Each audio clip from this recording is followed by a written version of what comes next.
Do you need anything like I need you? It's over. Do you need anything like I need you?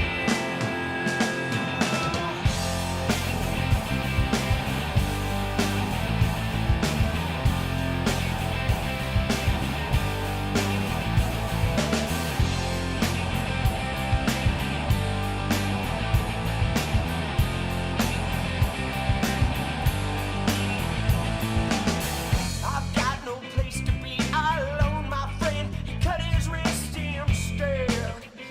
There's your answer. You better save yourself, or else nothing like success. I would rather be in hell than regret. Do you need anything like I need you?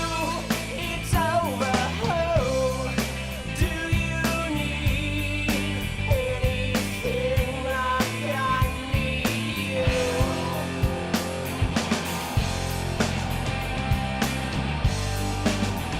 No, I do.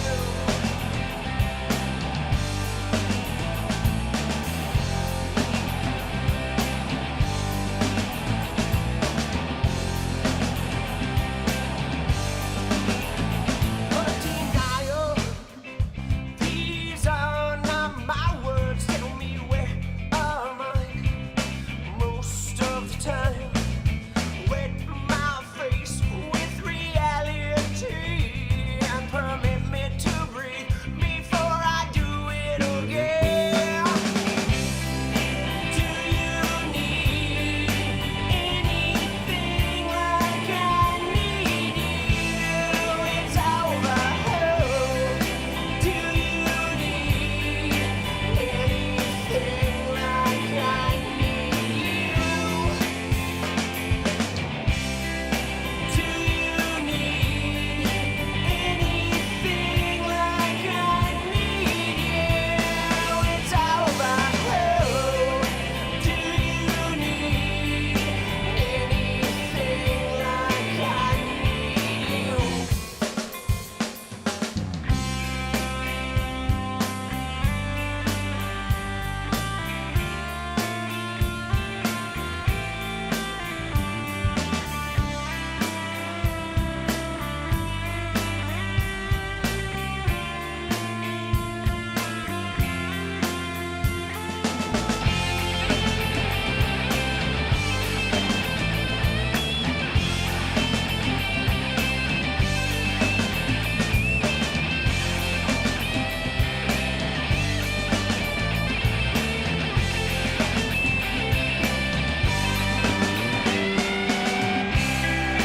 Do you need anything like I need you? It's over. Do you need anything like I need you? Do you need anything like I need you? It's over. Do you need anything like I need you?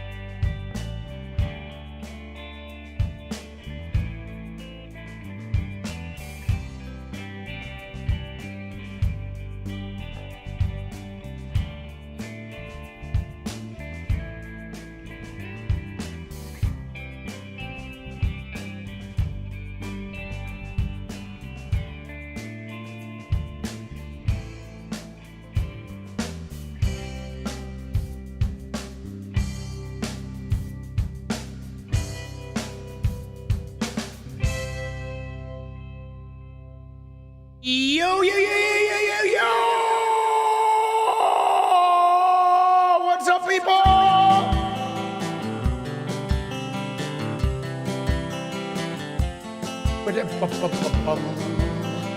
What's up?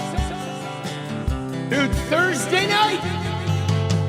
Hey, I just wanna change the world.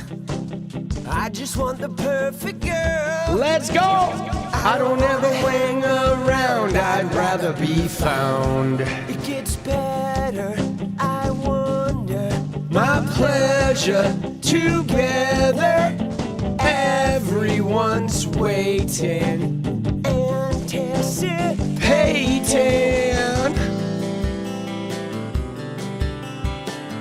Let's go.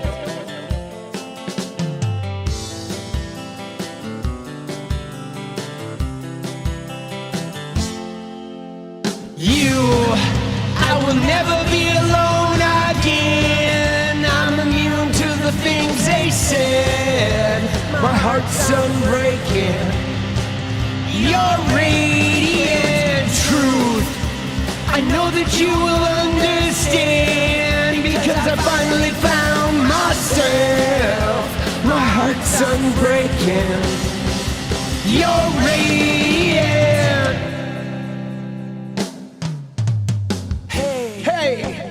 I just wanna change the world, but I'm not gonna wait my turn. I don't ever want to come down. I'd rather be found. It gets better. I wonder. My pleasure together. Everyone's waiting, anticipating.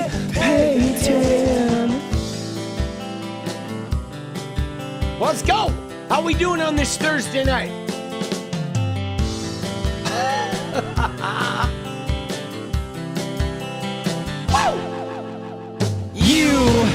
I will never be alone again. I'm immune to the things they said. My heart's unbreaking. You're radiant truth. I know that you will understand because I finally found myself. My heart's unbreaking. You're radiant. You're radiant.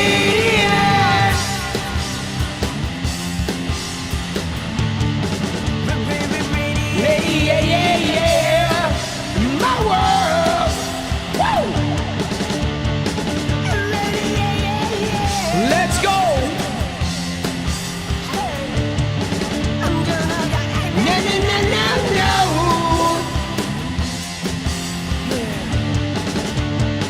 Hey, hey, hey, hey, hey. Oh, I can't pretend. No, no, no, no. I hope this never ends. It's about you. I will never be alone again. I'm immune to the things they said. My heart's unbreaking. You're radiant truth. I know that you will understand because I finally found myself. My heart's unbreaking.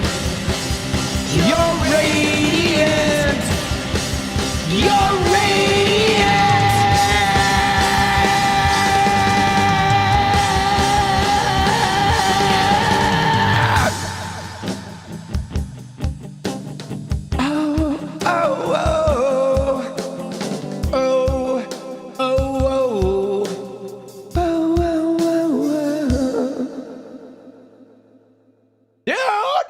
Let's go.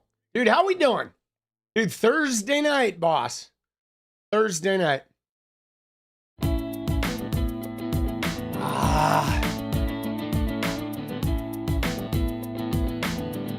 Just had a shower. Let's go. Dude, I had an amazing massage appointment today. Fucking, she just beat the shit out of my arms, which is good. Arms and shoulders. See, I have a bunch of fucking cupping. Dude, the cups took all the toxins out of me, boss. Let's go. Now I'm ready to fight. Fuck you, Trumpy. Oh. Nothing is what I say. I feel far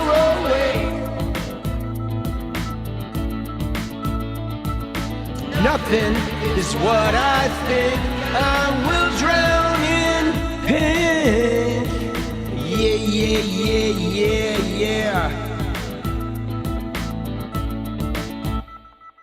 Woo! Dude, what's the tea, baby? What's the tea? Tommy T, boss. Oh, shit. Dude, what's going on with Megyn Kelly, bro? All right. I mean, first off, let's just start in. Shall we just start in with like, you know, some little news items? We're going to get to Megyn Kelly, but look at this shit. I thought this shit was pretty funny, right? You see this? I mean, this is very telling, right? So look at what's going on. Dude, bye press. The best intro, dude. Let's go. You ready? Oh, let's go, bye press. Dude, we appreciate you. Should we do a dance goal? Do we want to start off with the dance party goal? Are you guys ready to fucking dance? You want some dancing? I want some fucking dancing, bro. Should we do the goal? Dude, let's go. Dude, I'm down for a dance party goal. Let's do it. Dude, bypress got us fucking started off. The goal is not working. What the fuck, bro? All right.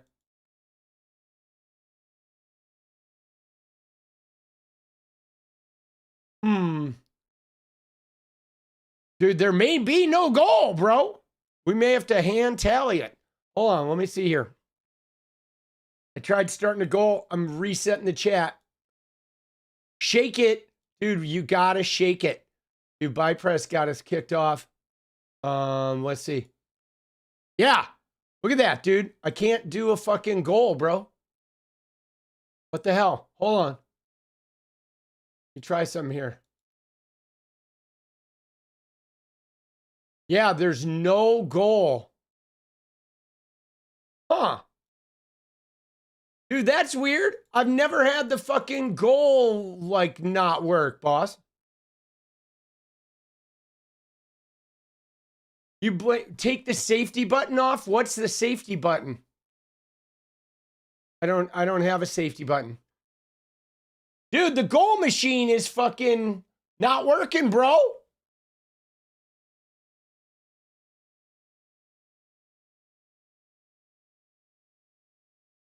Hold on here.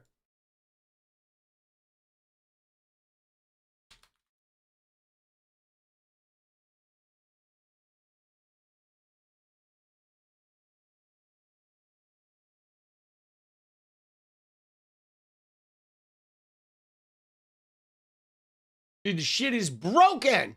All right. So, dude, you're going to have to woke is broke.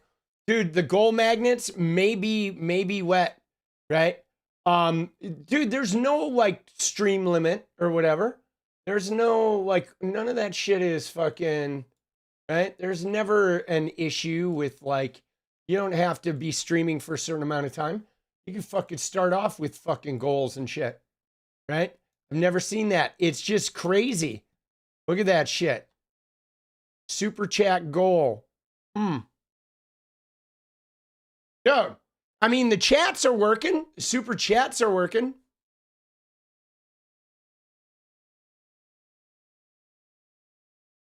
So I guess we'll have to fucking keep track of it ourselves.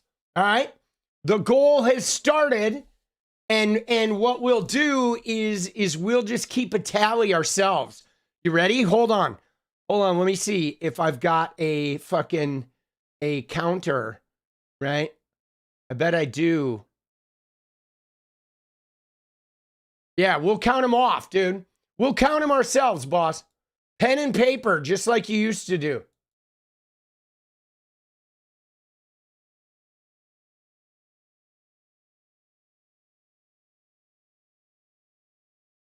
All right. So at 20, the goal is 20 chats, okay? The goal is 20 chats. So what we'll do, here's what we'll do. Here's what I'm going to do. You ready? I'm going to add a little counter here. Watch this, dude. You ready? We're gonna just put it up here. We're gonna add a little fucking text thing here. All right? Dude, we got this. Nobody can mess with us, boss. All right, hold on. Here we go.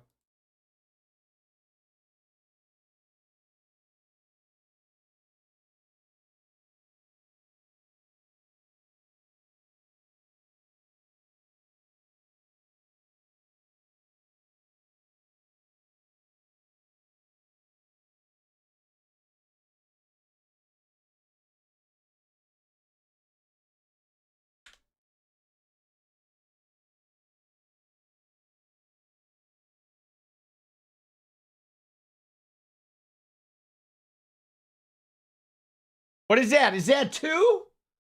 All right.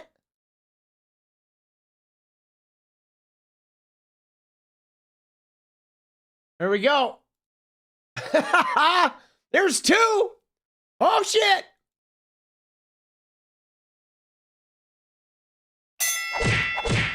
Let's go.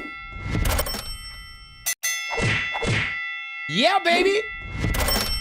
Oh, there's 3. Is that 4? No, that's 3. Because 1 started before we started the goal. There we go.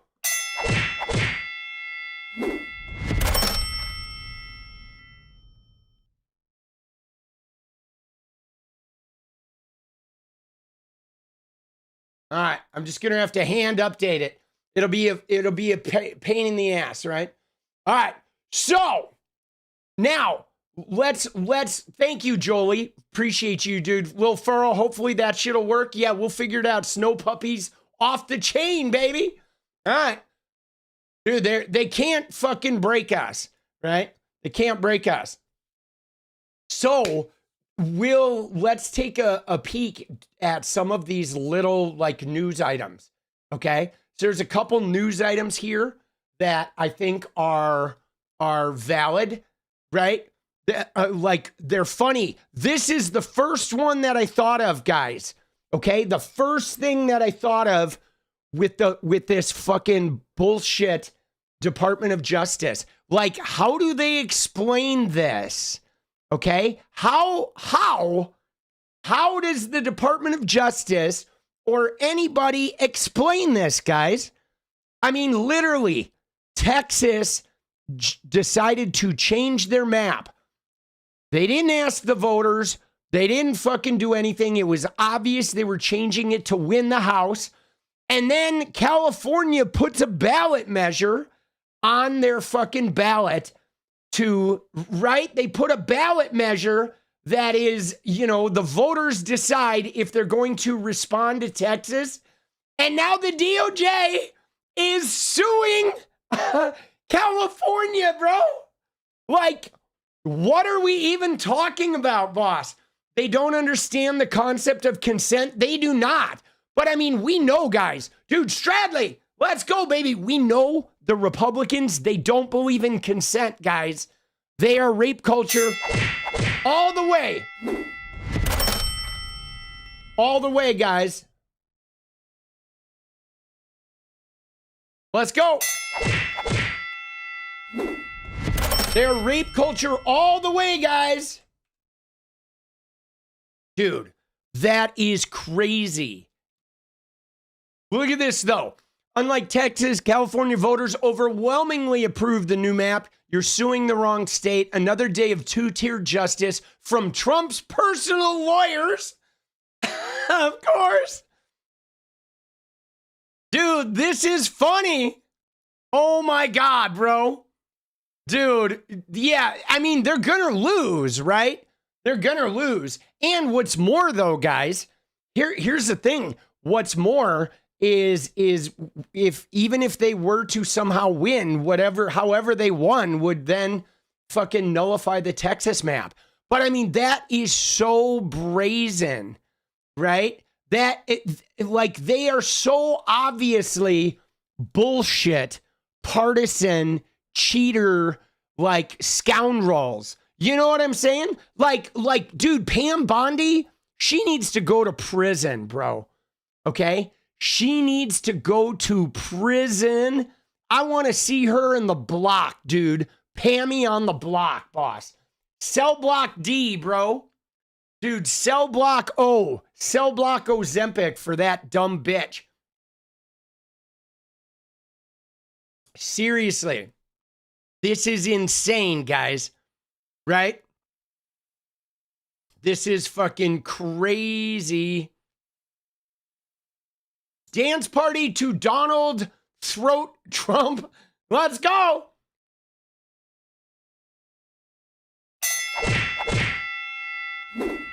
Let's go, baby. Let's go. Thank you. Thank you, Andre. Appreciate you. Dude, that shit is wild. Dude, look at this. Oh my God, look at this too. These losers lost at the ballot box and soon they will also lose in court. Oh shit, dude. That's so good. Dude, they are such losers. Oh, throat goat. Okay, got it. Throat goat. Got you. Dude, they are such losers. Dude, they are. Like MAGA, can I just tell you guys? Can I just show you what's going on with MAGA? Like, I don't know if you guys have seen this, but when I go to my For You page, like, all I saw earlier today was a bunch of MAGA people saying MAGA is not dead. Okay? Let me see if I can find some of these. People were freaking out. Like, if you search MAGA is not dead, dude, they're like, so look at that. MAGA isn't dead. MAGA isn't dead, right? MAGA is not dead. Dude, MAGA, they're like all day. I saw these accounts tweeting that like MAGA's not dead. MAGA's not dead. They were like they're freaking out. Okay. They're like freaking out about it. And because can I just show you what it is, guys? I'm telling you, it's because of Candace Owens. Okay. It's because of Candace Owens. Dude, Angie Pangie.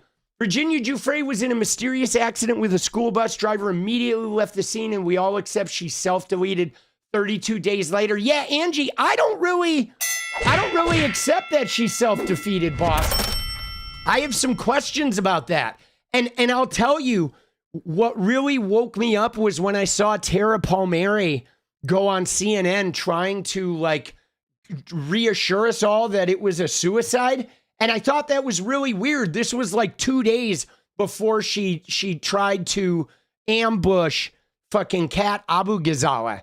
And it was just really weird because everybody who's known Virginia was like, man, that doesn't sound like Virginia. And then Tara was like, oh, she was so troubled. Like Tara was just talking it up. So I have some questions about that myself. But can I just tell you, the MAGA is not dead thing is about this. Okay, you ready? Let me fucking find the thing. Okay. It is, where is it? Was it this guy? I can't remember if it was this guy or if it was, maybe it was Tyler Boyer. But yeah, no, they're fucking dying, bro. I mean, they deserve to go down, but it was, where is it?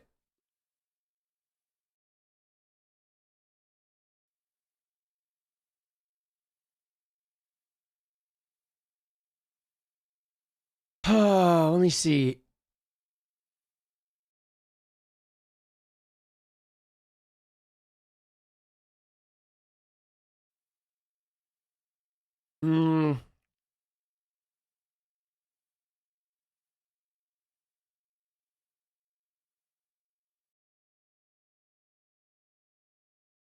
Dude, now I can't find it, bro. Give me a sec. I need to find this tweet.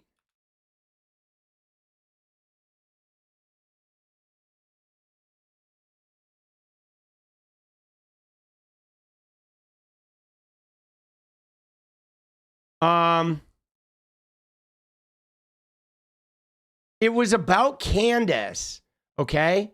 It was about Candace fucking like like the MAGA is dead is coming from Candace. And dude, hold on. God, I fucking needed to save this. I could have swore it was Andrew Colvett. Dude, it was one of these TPUSA guys, okay, that was talking about their fucking, they were talking about the fighting, okay? They were talking about the infighting. Right? It was like MAGA is deeply infighting because of, right? Because of the fucking, dude, Janet, let's go, Janet. Oh, thank you, Janet Prosper. We appreciate you, boss. We're going to count. Normally, stickers don't count, but we're counting stickers. Appreciate that, Janet. I love that one, too.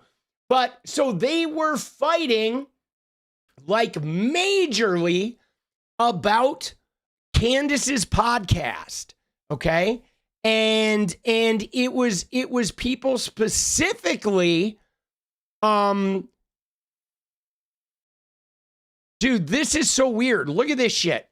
Dude, they're like, look at this. They're fucking, dude, TPUSA now goes on the internet saying, oh, here's Charlie's list for Gen Z economic revival, right? Let's tell you, like every day Charlie has a new list. Here's what Charlie says we're supposed to do today, guys.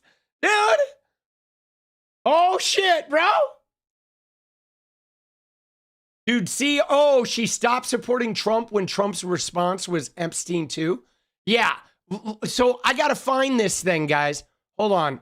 I got to find this thing about fighting. I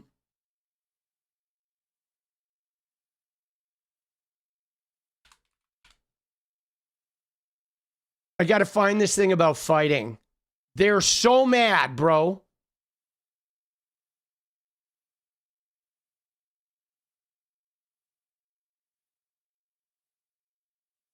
Oh my God, dude. Look at this shit. Dude, she is sinking TPUSA, bro. Look at what she did. Okay? Right here. Right here. So this, dude, we're going to look at some of this Candy O shit. Because, guys, I think this is there's some legitimate shit going on here. Okay? As far as the destruction of MAGA. And a lot of this does come to Trump. But first, before we do this, guys, I have something lighthearted to show you because the person who messaged me about Candy O did fucking send me a little something that I want to share with you that I think you guys will enjoy. Okay. Good. Give me a sec.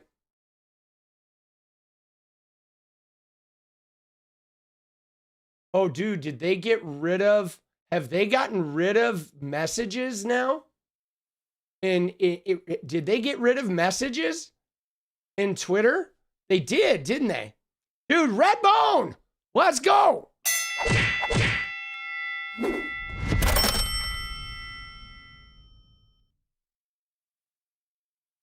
I think they did, guys. Oh, shit.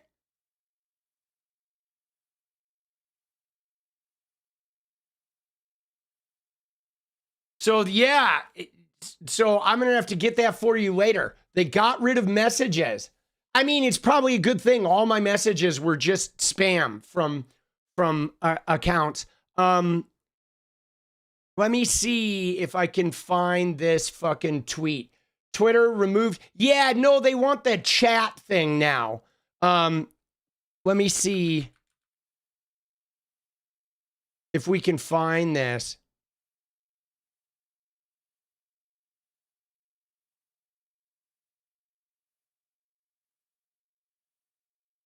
Hmm.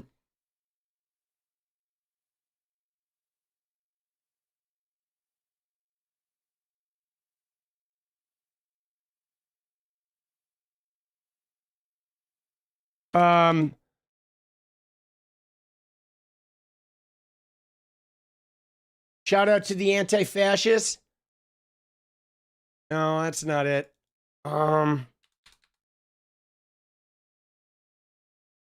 Dude. All right. Let's see. I'm just going to pile through here, dude. We're going to see if we could find it. Right? If I go down, it'll still be here. Man. I wish I had saved that. Hold on. Maybe I bookmarked it. No, I didn't bookmark it. But anyway, all right. So it is, did we get a 10th one? Oh, let's go, dude. 𝗙𝗪𝗙, Halsey and Tommy live in one night. Epic. Love you, fam. Let's go. We love to see it. Thank you, 𝗙𝗪𝗙. All right, we're halfway there, guys. Let's fucking go. So anyway, what I saw, okay, maybe I commented on it. Hold on.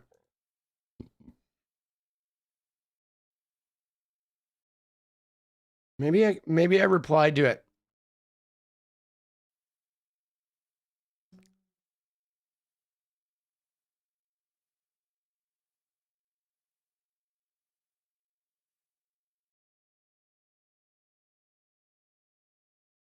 No, I guess I didn't. But anyway, so in a nutshell, what I had seen, guys, in a nutshell, dude, 𝗙់𝗫𝗏𝗀𝗀 Bama girl, I believe you're onto something right there. Let's go. So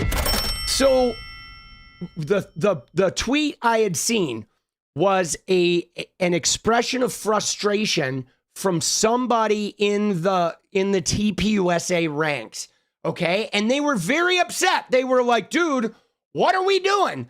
Like, we just lost Charlie Kirk. He was like, you know, this like everything was going perfect until Charlie died. And they're like, now everything's coming off the rails, and it's all because of theories coming from the #1 podcast, okay? And so they did not mention Candace Owens, okay? But they did with the #1 podcast thing. But they were lamenting how, was that Tim Pool? Is that Tim Pool who said it? Okay, dude, we're going to find it. I knew it was somebody. Yes, you're right. It was Tim Pool. Thank you, Shannon. All right, yeah, we're going to find the tweet. It was a beautiful tweet, okay? It was a beautiful fucking tweet, right? And I knew it was somebody in the fucking thing. Right here. Okay, you ready? This is it. This is it, dude. This is it. We gotta watch this. This is beautiful. Okay? Dude, it's like, I mean, I know, guys, we have covered a lot of Candy O, and we've been covering a lot of the tit for tat drama with the MAGA influencers, the TPUSA girls and all that. And sometimes people have said to me, like, dude, why are you covering this? Why are you not covering real news? Yeah, thank you, Shannon. We appreciate you. You know what I'm saying? They're like, why are you not covering real news? But guys, I feel like this is actually as important as real news, okay? Because the news cycle is like moving so fast, and like nobody gives a shit about it, right? We are all up at arms with what is going on, with what Trump is doing, but nobody in MAGA cares. Okay? Nobody in MAGA cares. If Trump, like, had sex with teenagers, they don't care. If he sinks the goddamn economy, they don't care. Right? They don't care what he does. But what they do care is their movement falling apart. Okay? The fighting inside with their own people, and their own people being woke or being on the wrong side. That is the shit that they care about. Right? Their coalition fracturing is much more damaging to them than anything Trump could possibly do. Okay? It's true. And so I feel like exacerbating this is really, really important. And look at what it says here. Tim Pool said, that moment before Charlie was murdered, there was a path that we were on that was promising. Now, 2 months later, the narrative is turned into conspiracy drama around Charlie Kirk. Thank you, Candy O. If Turning Point was involved in it, references to Jewish donors pulling out and how Erika knew everything And that's the narrative the #1 podcast has given us. Dude, Candy O is literally a one-woman wrecking ball, guys. Candace Owens has done all of that. Like, she single-handedly, her and the YouTube algorithm, she has single-handedly done this. You know, she is like, put eyes on Israel without coming out and saying it, which has made the rift with, like, I think Nick Fuentes is gaining inroads because of Candace Owens, which is probably not a good thing because he's super toxic, but she's creating enough, you know, doubt in the goodness of Netanyahu that it's causing the anti-Semites in their party to get really emboldened and to come out swinging. You know what I'm saying? And so she is, I hate to say this, but she is like being like Trump.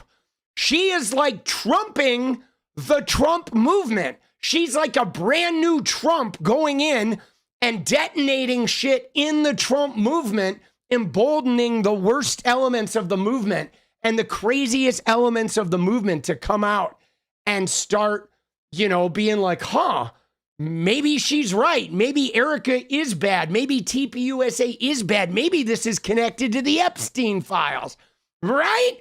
Like, dude, let's watch this, dude. Let's watch. And I'm looking at Turning Point and Candace, and it is true. Someone at Turning Point was leaking stuff to her, like, for what reason?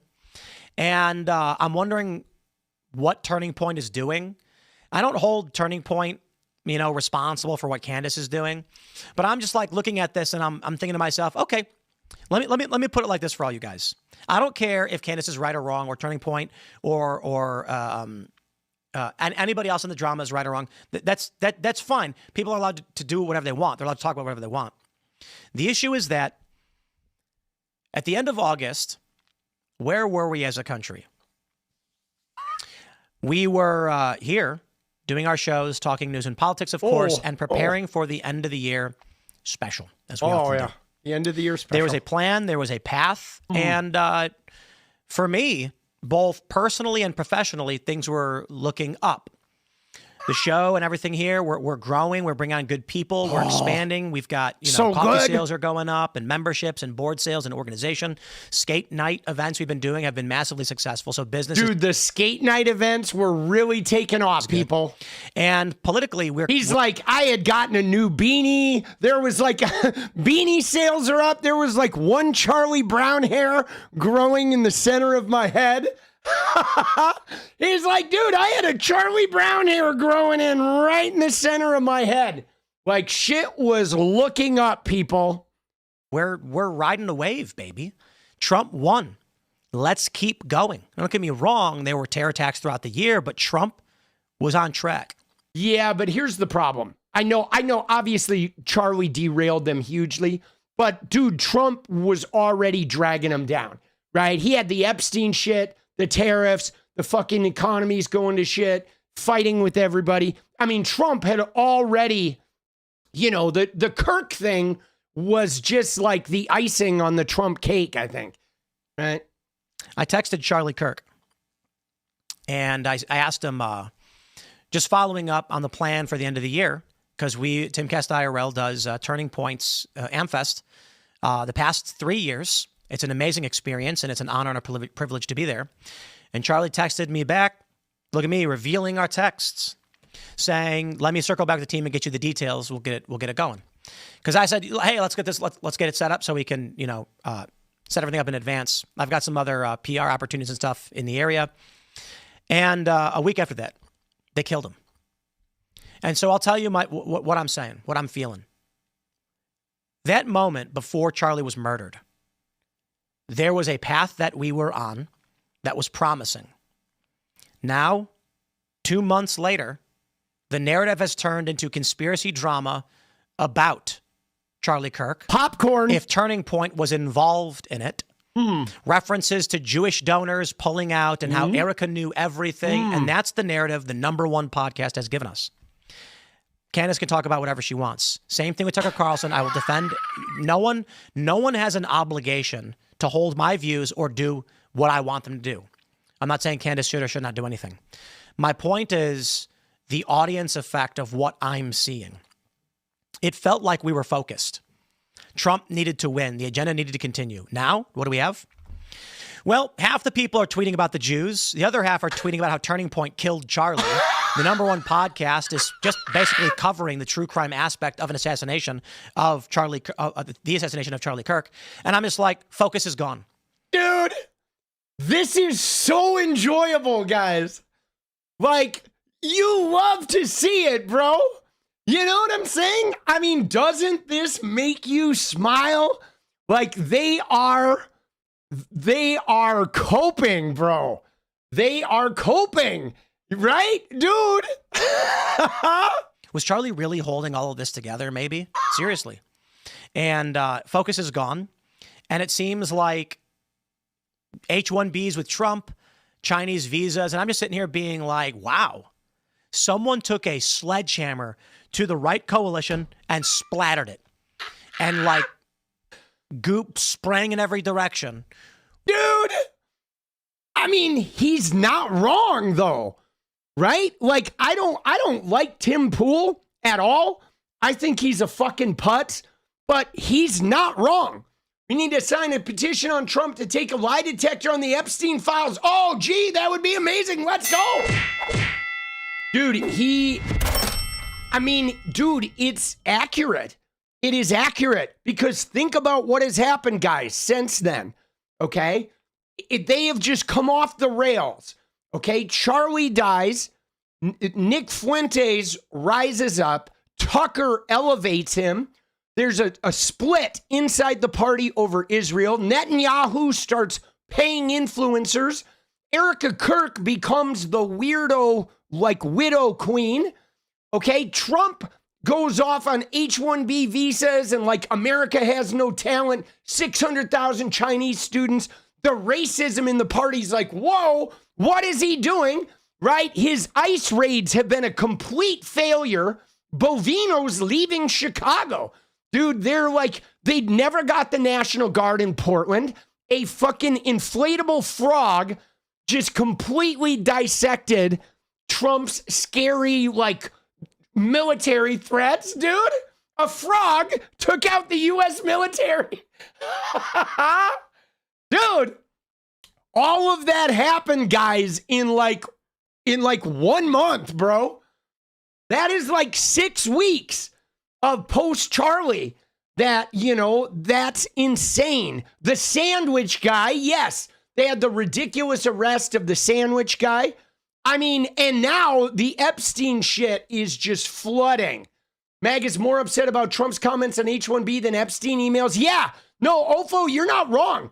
I think that's one of the things to look at, guys, right? One of the things to really look at is that H-1B. I mean, we can talk about that in a minute, but it really is crazy with the H-1B, how these guys, like the graping and the Epstein and whatever, all the criminality, they don't care about it. But the H-1B visas and the 600,000 Chinese students, like that racism is like their bottom line. It really is the racism that is the ultimate bottom line. They don't care about sex crimes. They don't care about consent. But man, dude, you're right, Ofo. You are so right. It is, they draw the line at racism, boss. Dude, yeah, Baguette Man got acquitted. The Baguette Man, they went to trial on that. The U.S. Department of Justice went to trial on the hoagie guy. That's where we're at, guys. And they lost. He got acquitted, of course. Dude, nobody was gonna convict the sandwich guy. Are you kidding me, dude? He was like O.J. Simpson, bro. Right? Nobody was convicting that guy. There's not a chance, dude. They wouldn't have found a jury in the world that would have convicted him, bro. No way, dude. Oh, shit. We are all now completely dejected and ripped apart. Forgive me for being a little bit black-pilled on the issue. Dude. But then I take a look at that, and Gen Z basically saying we don't care. And I'm like, okay, well, we're losing the younger generation. Oh, yeah. They're not pro-Trump. You've got the biggest right-leaning podcast is basically just true crime now. And again, I'm not saying that Candace doesn't have the right to do that. They're mad at Tucker for interviewing Nick Fuentes, and he has every right to hold the opinions he wants to hold. I'm just saying right now, we're fractured. And the left is not. Yeah. They're still up to their schemes. You're right, we're not, baby. In fact, we're kicking into high gear. We're starting to get crazy with the cheese whiz, boss. Still doing their thing. It's demoralizing. It's completely demoralizing. Dude, isn't that amazing? Now tell me, guys, if you were not in a good mood, dance party, we there yet, Willem? We're close, boss. We're close. That's 14, baby. Dude, all I can say is right? You want to be in a good mood? You want to be in a good mood? Tim Pool is going to put you in a good mood if you're a leftist, if you're a Democrat. I mean, dude, don't you feel good after seeing that, guys? And let me just tell you guys, this. What's so beautiful about this is they're all aware of it. Okay, this is why everyone in my feed today was typing MAGA is not dead. Okay, because they're aware of it, guys. They know. They may not put words to it because they don't want to say it. They don't want to, they're afraid to acknowledge it. You know how they are with reality. Reality is a little like, whoa, it's a bit much for MAGA. But that shit, that's where they're at, guys. Okay? And not only that, but dude, Tim, he just made me aware of something I hadn't even paid attention to.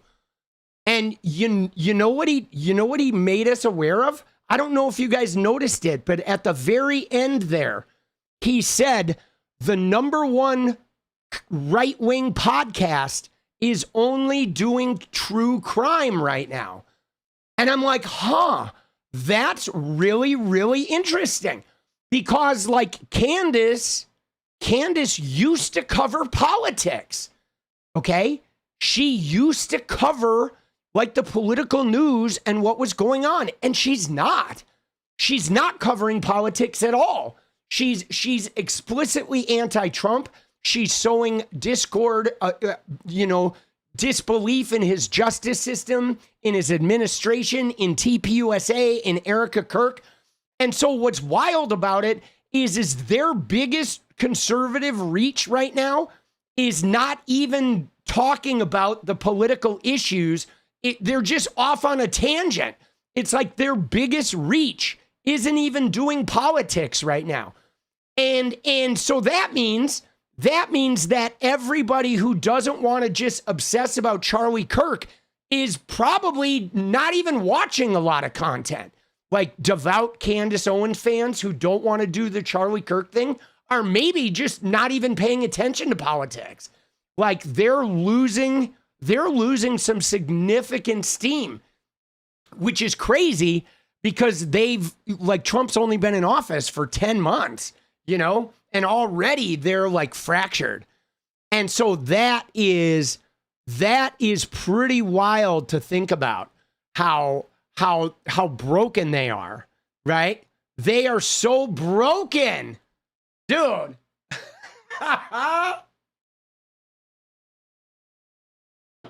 Dude, I mean, you love to see it, okay? You do. You love to see it,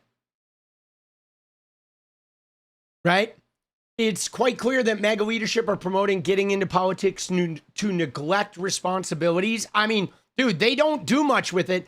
Narrative around the party switched on the dime. Yes, one flew over. Thank you, boss. Yeah, man, the narrative, the party narrative is way messed up. But dude, I saw this. I'm liking this shit. Dude, I'm going to like that one. I'm looking at the violence at Turning Point. Dude, I have never liked a Tim Pool tweet, but I'm going to like this one. Dude. Dude, we got a comment under here, boss. I think we got to just put a popcorn, right? There it is. Oh, dude, one more. Popcorn and a middle finger. There it is, boss. There we go, boss. That's all I have to say, bro. Oh, shit. Don't open the box. Oh, shit, dude. No. Dude, are you talking about 7? Dude, yeah, dude. Don't open the box. Oh, man. Dude, I saw this tweet today, guys, and it made my fucking day, bro. Dude, it made my fucking day, boss. That shit is so good. And then what I started seeing was I started seeing Maga is not dead, okay? I started seeing everybody tweeting about Maga is not dead. Maga is not dead. Maga is not dead. And some of these accounts were tweeting like there's this idiot account, this one, right? She was fucking going to town too. Where was she saying? She was tweeting about it, I think, too. She's one of these fake fucking, like, MAGA accounts.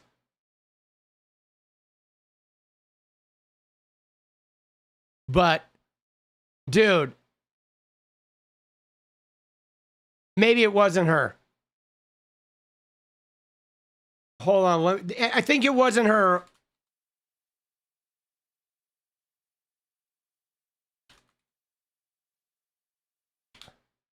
But they were like fucking going crazy with it. They were like tweeting it like 10 times in a row, right? MAGA is not dead. MAGA is not dead. You know what I'm saying? And maybe they're feeling the response to MAGA is dead. But bro, dude, the cope is insane. The cope is so bad. And here's what's crazy, guys. You ready? Bear with me here, okay? But like, you know what makes this so special, guys? What makes this so special, guys, is that they literally had their biggest win. Their biggest win was yesterday, okay? Yesterday was when they reopened the government and like the shutdown was all the Democrats' fault, right? The shutdown win that turned into nothing but 12 hours of Epstein files, right? Because Mike Johnson's an idiot and held out with fucking 𝗙𝗫𝗄𝗽𝗧. But that was their big win. Watch the Hannity Stephanie Miller interview. Dude, we watched that yesterday, Golding. Dude, let's go. We watched it yesterday where she talked about Trump being in the files and he was like, what do you mean? What do you mean? I didn't invite you on to fucking talk about Trump being in the files. And he was like, Clinton's in the files or whatever. Dude, yeah, we watched that yesterday. It's amazing. Dude, she fucked him up. Oh, shit. Thank you. 16. Thank you, guys. All right. We're 4 away.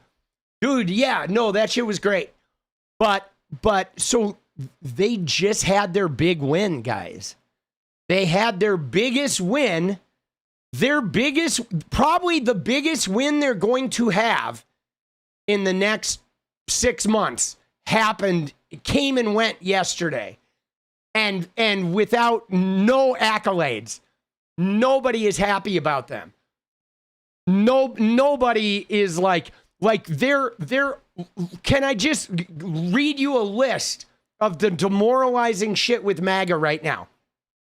So Trump slapped him in the face with H-1B and the 600,000 Chinese students. So Trump has gone against the racism and said, you guys aren't even talented. Snow puppies. That's number 1, okay? Trump fucked them off. Number 2, the economy sucks. Everything is super expensive. Planes are still falling out of the sky. Even though Trump is saying we're doing great, everybody knows we're not. And we sent $40 billion to fucking Argentina. That's number 2. Number 3, Charlie Kirk died, which is their big martyr moment. But thanks to Candace Owens, now Charlie Kirk's death, instead of him being this crazy martyr, now he is the topic of endless conspiracy theories that are turning their party against Israel, against Trump, against Erika, Kirk, and against 𝗙PUSA. Angel, let's go, right? So even their martyr moment is a huge failure, okay? That is fucking epic, okay, that's going on. And then the shutdown, they didn't get any credit for the shutdown. Now the Epstein files are unloose, okay? The Epstein files, no, they doubled it. They went to 40 billion to Argentina. It was supposed to be 20, but they doubled it. Okay? The Epstein files have now cut loose. There's going to be more like shutdown talk. I mean, dude, they are so upset. And what's more, they are mad. All of MAGA hates their own Congress. Harley's girl, let's go. They hate their own Congress because they're like, wait a second. Why isn't the Republican Congress like voting and passing all of Trump's executive orders? Like MAGA wants Congress to pass Trump's executive orders and they won't do it. I mean, they don't have 60 votes in the Senate, so they couldn't do any of that, right? And yes, and they don't trust Pam Bondi or Kash Patel. No one believes them. Dude, their ICE raids have been a disaster. They're not like deporting 30 million people. Like they are just steeped in failure, guys. Steeped in it. Dude, you can smell failure like Trump's jockstrap, boss. All right, we need one more, boss, and then we got the dance party locked. Dude, holy shit. Let's go. Dude, I love to see it though. But man, bro, that Tim Pool, like, dude, this Tim Pool thing, fucking, this shit made my day, boss. Dude, this made my day, bro. We love to see it, boss. We love to see it. All right. Now, let's look at Candace Owens, though. Let's look at some of the shit that's riling them up. Obviously, the 𝗙PUSA scandal, right? The conspiracy theory is super problematic. Okay? And 𝗙PUSA knows that they have this huge problem, which is why they're desperately, filming this footage of people waving Charlie Kirk's face and shit. I don't think the waving Charlie Kirk's face on a piece of paper, dude, dance party angel, let's go. There it is. There it is. Dude, and just like that, we got 21. All right. We're going to zip that. We're going to hide that now since we made it. We made the goal. Dude, yeah, I don't know what the goal's broken, but that's all right. We did our own goal, dude. Fuck it. Right? Fuck it, bro. Dude, we don't need no stinking goal. We'll make our own goal. Dance party has been secured. So grab the strap. Jockstrap. Trump's jockstrap, dude. Can you imagine? Oh, can we do one thing before we get into Candace? This is me just being my cheesy little petty self. Because I'm pretty petty, okay? But did you see this? So Kai Trump, okay, she wants to be a pro golfer, and she's not ranked at all, okay? She's not ranked at all, okay? But what happened was is she got in, okay? She got in to a pro tournament. Okay, she got into a pro tournament because of her daddy. Okay, because of her daddy, she got into a pro tournament. And dude, she finished dead last, like by a long shot. Okay, dead last. Dude, there were 107 people in the tournament. She got sponsored in because her daddy's in there, right? Because of her daddy, she got the DEI slot and she was dead last, bro. Absolutely dead last. Dude, I mean, she didn't deserve to be there. Dude, this is so funny, dude. Look at this. Wow. Kai Trump on the first page of the leaderboard. Dude, Oh, shit. Isn't that amazing? Dude, 𝗙𝗏 is in dead last. There you go. Dude, I mean, she's holding on the family tradition, right? Isn't that? Dude, isn't that crazy? That's like basically the family tradition. Okay? She gets into something that she doesn't deserve because she's been, squeezed in by the wealthy, powerful family. And then she performs worse than everybody by a long shot, reaffirming the fact that she should have never been there in the first place. She officially became a Trump, dude. DEI, Donnie, Eric, and Ivanka? Dude, she officially became a Trump, dude. Oh my God, I gotta fucking tweet this, dude.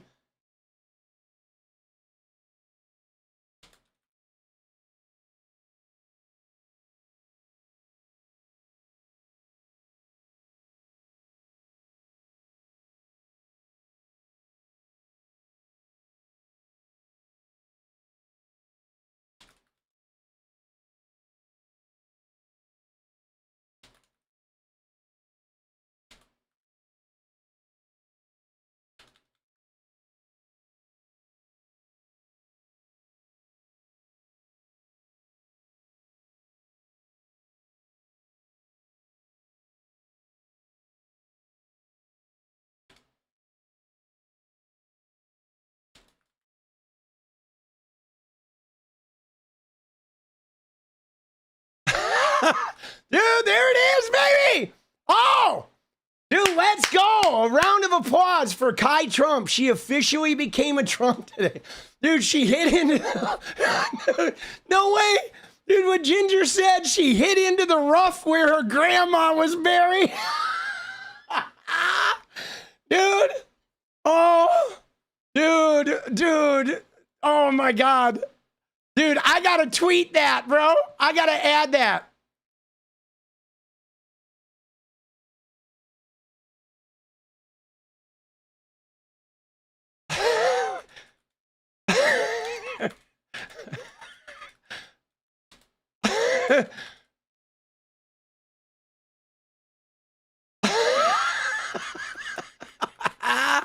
Dude. Oh, shit. Dude. Oh, fuck, dude. It's not even her grandma, right? I mean, who is it? Is it her great grandma or some shit? Dude. Oh, fuck. Dude, it is her grandma. Dude, oh, shit. Dude, fucking hilarious, bro. Dude, dude, I hate that shit, guys. I do. You know what I'm saying? There's nothing I despise more than wealthy, powerful people like that getting their kids into shit that they don't deserve. Like, dude, there was something that happened a while back with Jake Tapper's kid, okay? Right? Jake Tapper's kid, his daughter is like 12 or 13. And she like wrote a book or something, and she was going on the Ellen show. And he was tweeting, "Oh, I'm so proud of my daughter. She worked so hard on this book, and today she's premiering on the Ellen show." And I even got in there and I was like, "You motherfucker, like your daughter's book probably sucks ass. I'd be willing to bet your daughter's book is a piece of shit. And there are probably, tens of thousands of really talented 13-year-old writers that will never get their book published because they're not Jake Tapper's daughter, And it's like, dude, it's always with the nepotism, bro. That shit is so, that shit is so fucking, it's so bothersome, right? When they get it, when they don't deserve it, when they don't deserve it. And the irony, though, is those people complain about, like, DEI, right? You know what I'm saying? Like, they want to get DEI out of college, but guys, you know what the biggest DEI in college is? Everybody knows what the real DEI in college is, guys. It's called legacy admissions, okay? That's the real DEI, where Junior fucking graduates and gets to go to Yale because his dad went there, even though Junior's got like a 2.8 and he's fucking brain dead, okay? But because his daddy went to Yale and is really wealthy and donated money to the fucking, the East Wing, Junior with his 2.6 gets to go to fucking Yale, bro. Dude, it is such bullshit.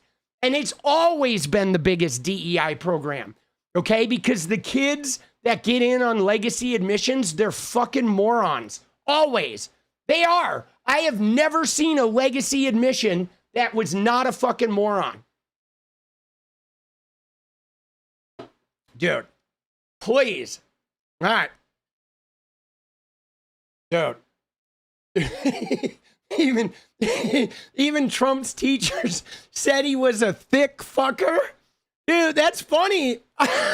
Dude, what does thick fucker mean? Does that mean like he's just got a slow operating dome? Dude, like a dude, some of the language in chat tonight is amazing, bro. Oh my God, dude. Dude, some of the language in chat is just really good, dude. Oh, dude, yeah, dumb as a bucket of shit, right? Dude, we are cooking, bro. We are fucking cooking tonight. Oh my God, dude. Yeah, no, Kai did not get a hole-in-one, boss. No hole-in-ones for Kai. All right, so we hit a couple of these news fucking channels, a couple of these news stories. All right. Now we can get into shit, dude. Oh, we got to finish with the Candy O. All right, we got to get these Candy O pieces here because this is some shit, dude. Dude, Kai, she hit the bonus hole, didn't she? Isn't that what happened with Kai? She didn't get a hole in one, but she did land one in the bonus hole, I believe, is what they were saying. What the PGA golfers I ran into were saying. Right? And Anna was like, why do they have to call it that? Dude, Anna was pissed. Anna Kasparian came to Kai's defense. All right. So this is a little clip from Candace saying why she left the MAGA movement. And let me just tell you right here, guys. I mean, I know we like joke a lot about Candace and the damage she's doing to MAGA, but this moment she's talking about here, I think is pretty accurate. I think when Trump started that landslide about the Epstein, we're going to release this shit, and Pam Bondi's going on Fox 4 times a day saying it's on my desk, and then they turn tail, and then Trump says the Epstein is a hoax.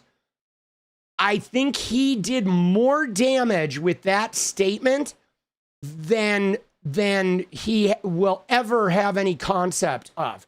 I think the H-1B comment he made about no talented Americans is high up there as well. But I think him saying the Epstein thing was a hoax may have been the number one, like, nail in the coffin. Because, you ready?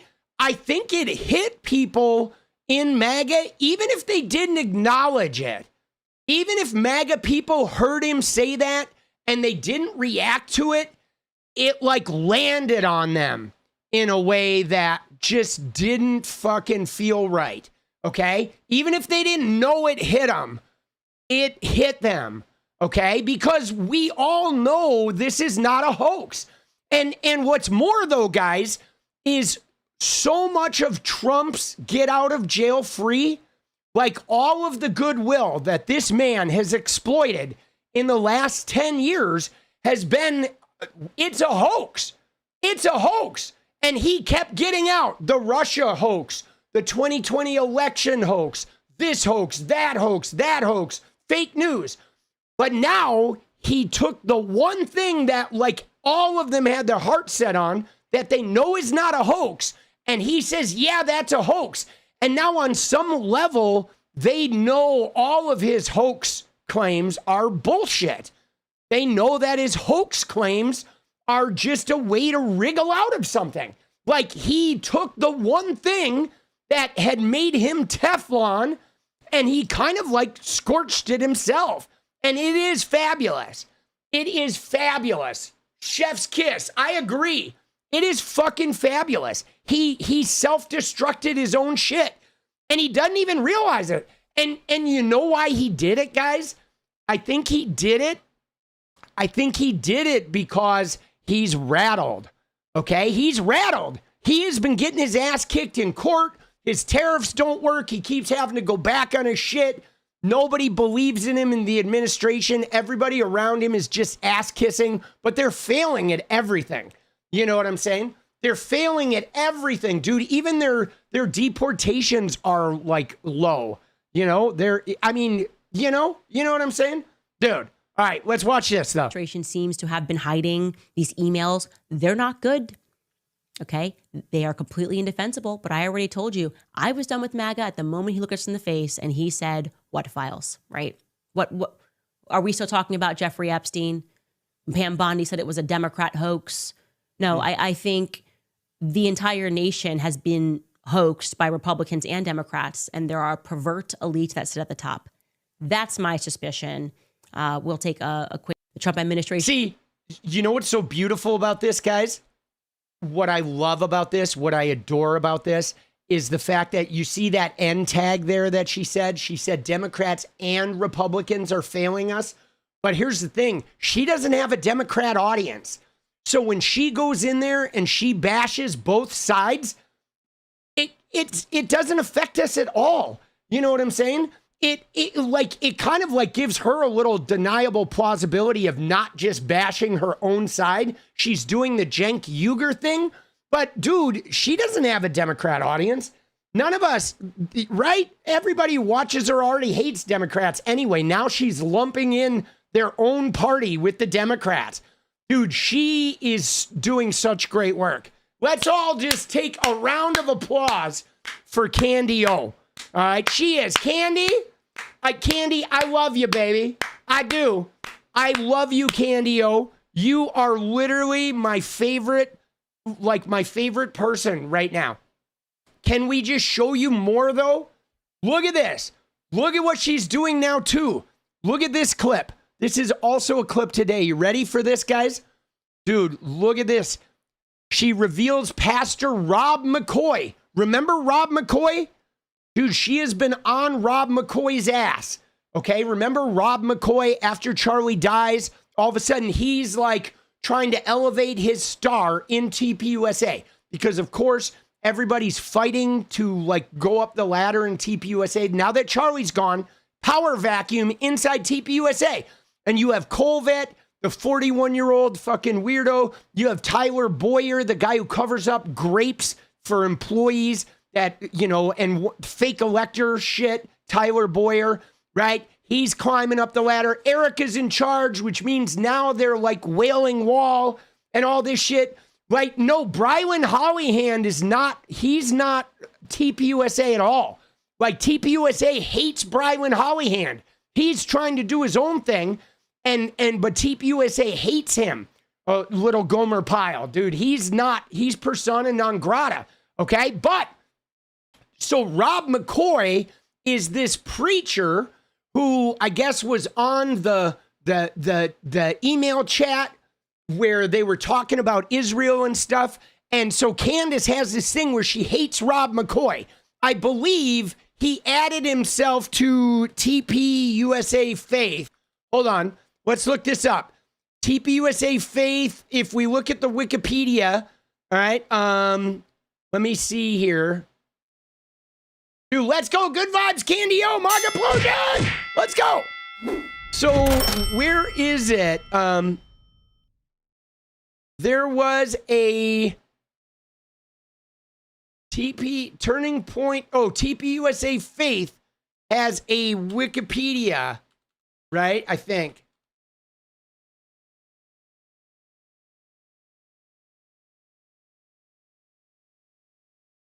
Man, no, see, now I'm confused because he added himself to something, okay? Oh, here's what it is. You ready? I think he added himself in here. Maybe they took him out. Okay. There was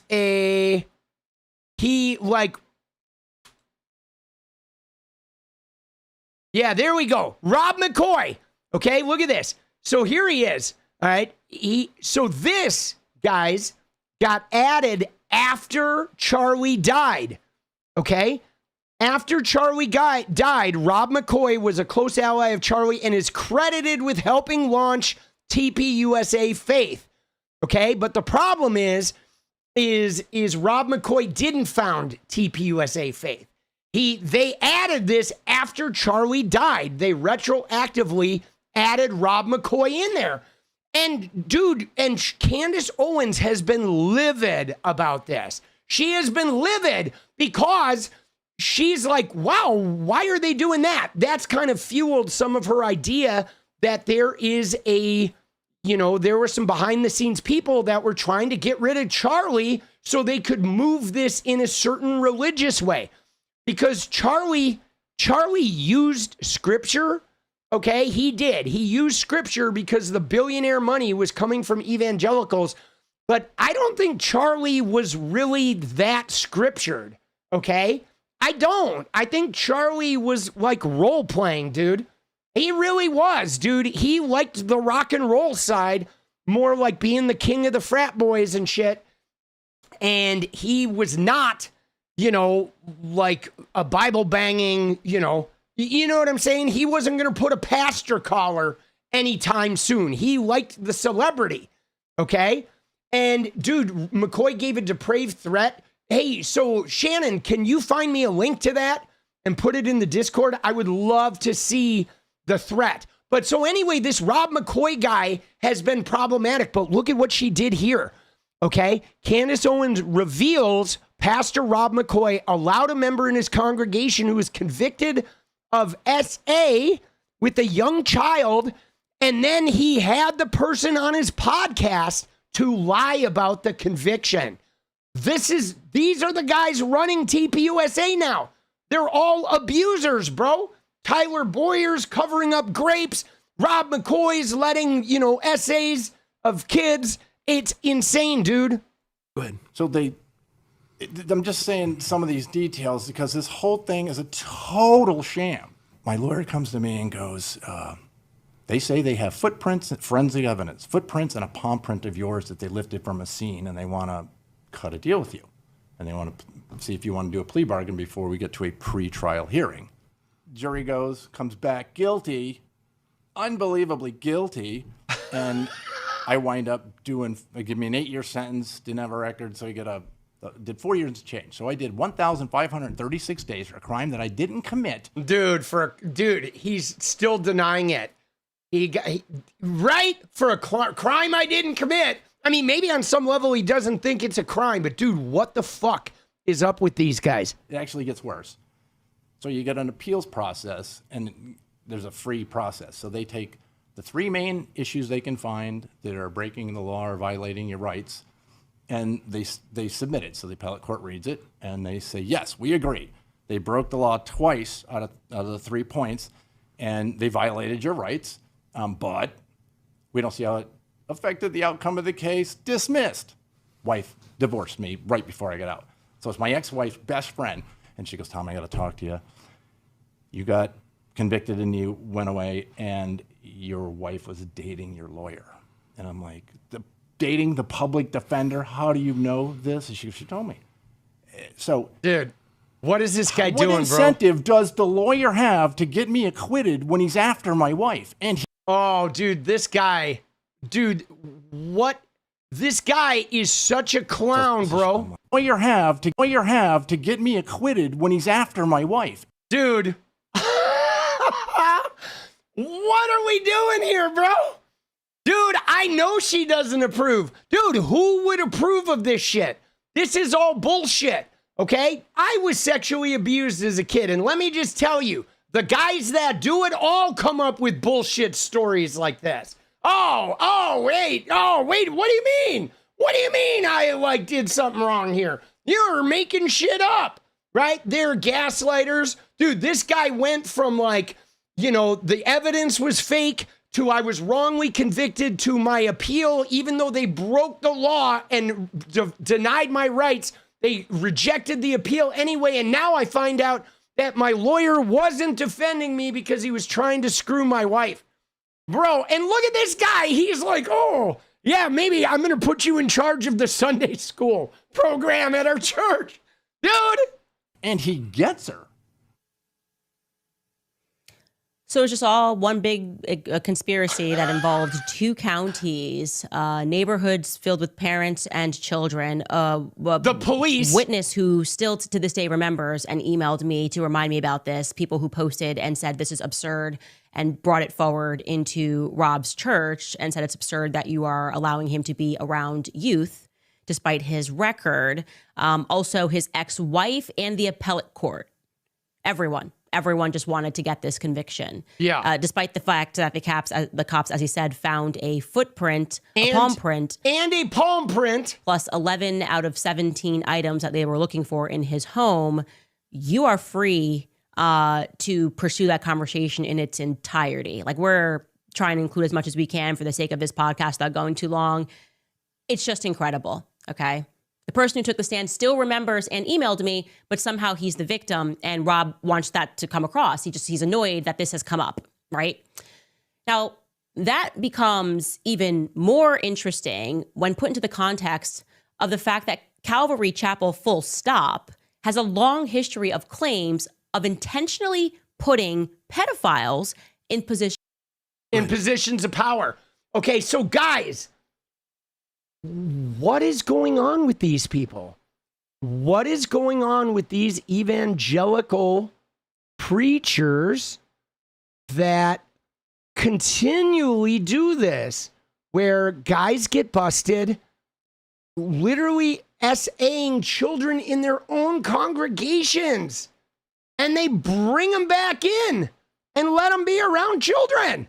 Like, what? I don't understand it. It is some crazy ass shit where like all men deserve forgiveness. You know what I'm saying?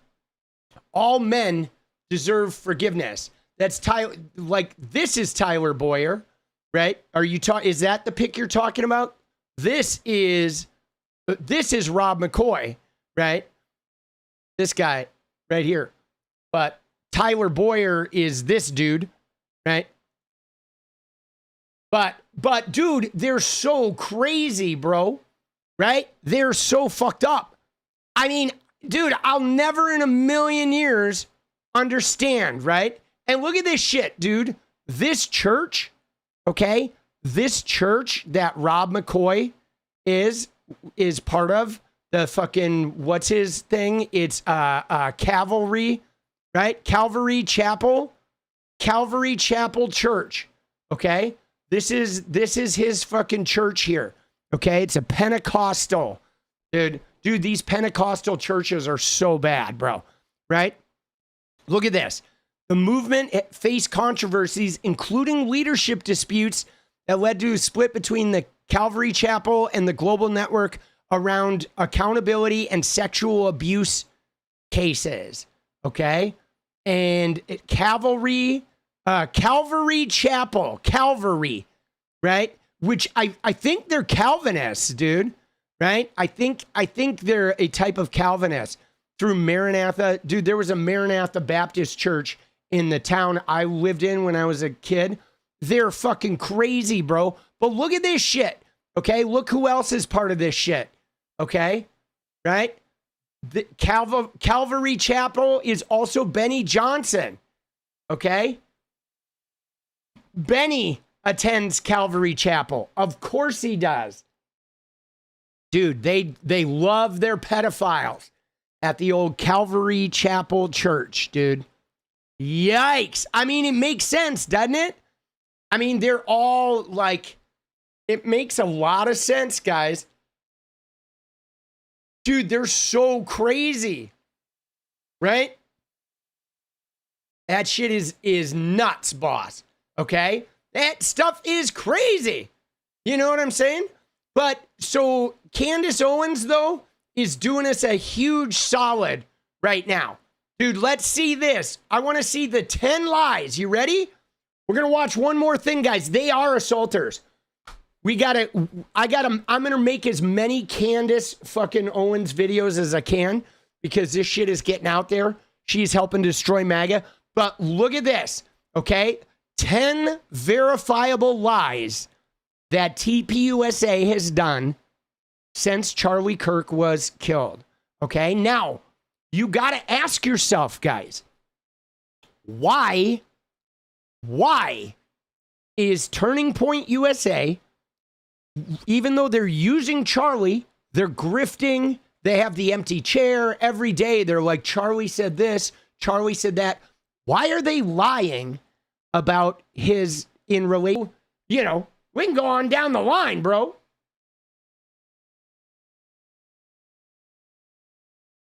Right? Yeah, dude. Looks like we good. We had a little glitch in the matrix. Oh, shit, bro. They're coming for me, baby. Ooh. You see that? Oh, shit, dude. They're coming for me. Right? Oh, shit. Let's go. Yeah, I saw the noti over here. I do have to update my OBS, though, so it could have something to do with that. Elon is on to me. They're all on to me, boss. That's all right. We're good. We'll be all right. Sometimes you have a glitch in the matrix. But so there's so much, though, that is wrong with this shit. So let's see the 10 verifiable lies that 𝗙PUSA has engaged in since Charlie Kirk was killed. Here we go. So they're allowed to lie. No, that's ridiculous. We will not be following that. Here's our list, and this is by no means definitive, okay? Just getting this together briefly. They told us these lies. The amazing, heroic, magnificent Mikey McCoy had blood all over him. That's a lie, told by Pastor Rob McCoy. Charlie was a committed evangelical who only liked Catholic architecture. That's a lie, told and reinforced by Alex Clark and Andrew Colvett. Lie number 3 is that Charlie's neck stopped a '30-06 bullet because Charlie ate salad, he had strong bones, it was a modern-day Christian miracle. That's a lie. The offender is Andrew Colvett. Dude, think about that one, guys. Because he ate salad and had strong bones. Okay? Again, though, think about all of this comes down to the religion, guys. It comes down to the religion. They're trying to create some Jesuit martyr. Charlie was Jesus, like, hail faithful. There is whatever machinations are at work in 𝗙PUSA, guys. It is about creating a Christian, like an evangelical Christian army of devoted, like, blindly following cult members that will do anything for 𝗙PUSA in the name of Jesus. Like, this thing has gotten 100 times more religious and 100 times more like concerned about consent than, in record time with him disappearing. Another lie. Charlie never blinked in his support for Israel. Offender Josh Hammer, Bibi Netanyahu, insert Zionist here, many Zionist, Christian Zionist influencers as well. That turned out to be a big lie, an unnecessary lie. Lie number 5, the magnificent Mikey McCoy called his dad first. That's a lie. Rob McCoy told that lie. Number 6 is Terrell, the AV guy, was told to remove the cameras by police. That's not true. I have every second of his moves. That offender would be Tyler Boyer. Okay? Dude, that's crazy. Dude, Les, my people missed you. Set dance goal. We already did, Les. We already hit it. The goal is broken. And so we already hit the dance goal. So the goal was broken. We did our own, right? We did our own right there and we hit it.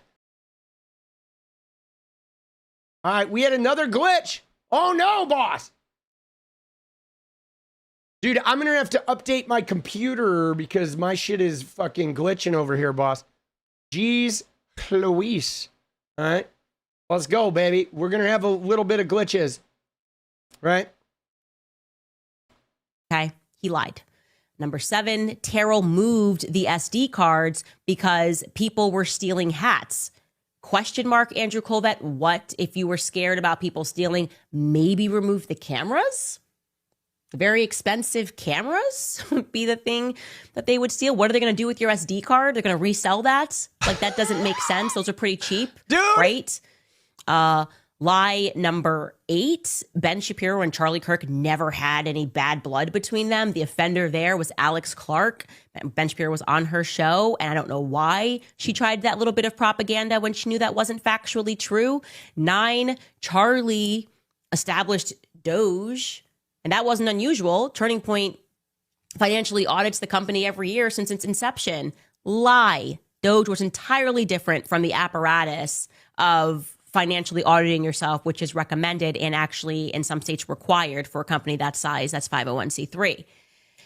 And 10, like I said, this is by no means a definitive list. Mikey McCoy was a hero that day. Now, you could say that's subjective, but I feel like that, like, objectively, to be a hero, you can't just make quick phone calls. I don't know. I not include 911 in that list. Yeah, dude, Mike McCoy's the dude who had the white shirt and the backpack, who the minute Charlie got shot, he just walked down the street and kept walking, bro.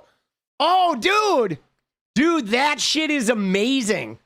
Again, small round of applause for Candy O, because, you know, if you just got into the stream, we covered this Tim Pool thing. I will be making a video about it tomorrow, which is going to give you a lot of hope. MAGA is fracturing.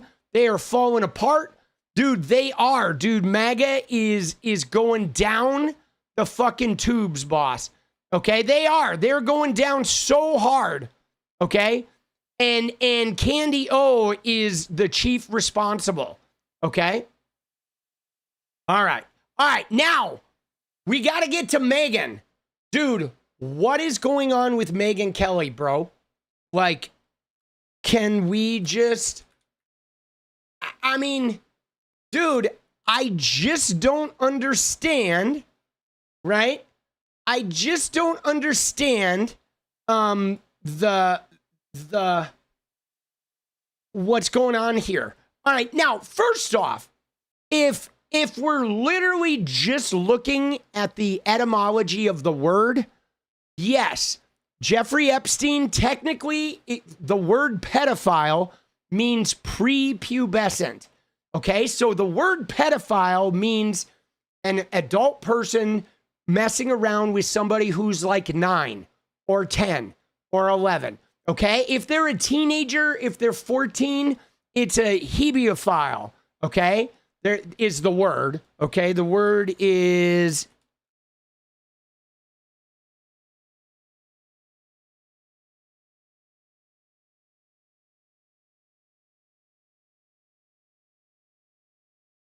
I believe it's hebephilia, right? It's with an H. It's hebephilia, okay? Hebephilia. Okay, is early adolescence, okay? You know what I'm saying? So if you look at the word, like, yeah, there is a difference between pedophilia and hebephilia. But I think what's happened is the term pedophile has just come into vogue as like a blanket statement covering all of those groups, right? Like, people now take hebephilia and pedophilia and all of that SA, and they just put it under the blanket term pedophile, okay? And I don't see anything wrong with that. We're not doing scientific investigation here, okay? You know what I'm saying? We're not having a scientific discussion about what's going on. And then, yes, thank you, Emily, for a hebephilia for the older ones, okay? Now, the thing about this is the thing that I have an issue with is all of this is really about power dynamic. You got to remember, guys, okay, as somebody here who I was sexually abused as a kid, it has nothing to do with sex, okay? It really doesn't. It's like sex is just the method, okay? It's kind of like addiction, right? You could be addicted to gambling. You could be addicted to alcohol. You could be addicted to cocaine. The cocaine is not the addiction. It's just the method. Okay. Right. And the same with SA and grapes. That is just whether it's child SA or graping women or what have you. That is just the method. The thing is not about sex. It is about that power dynamic. Okay, it is about an extraordinary power dynamic, and when you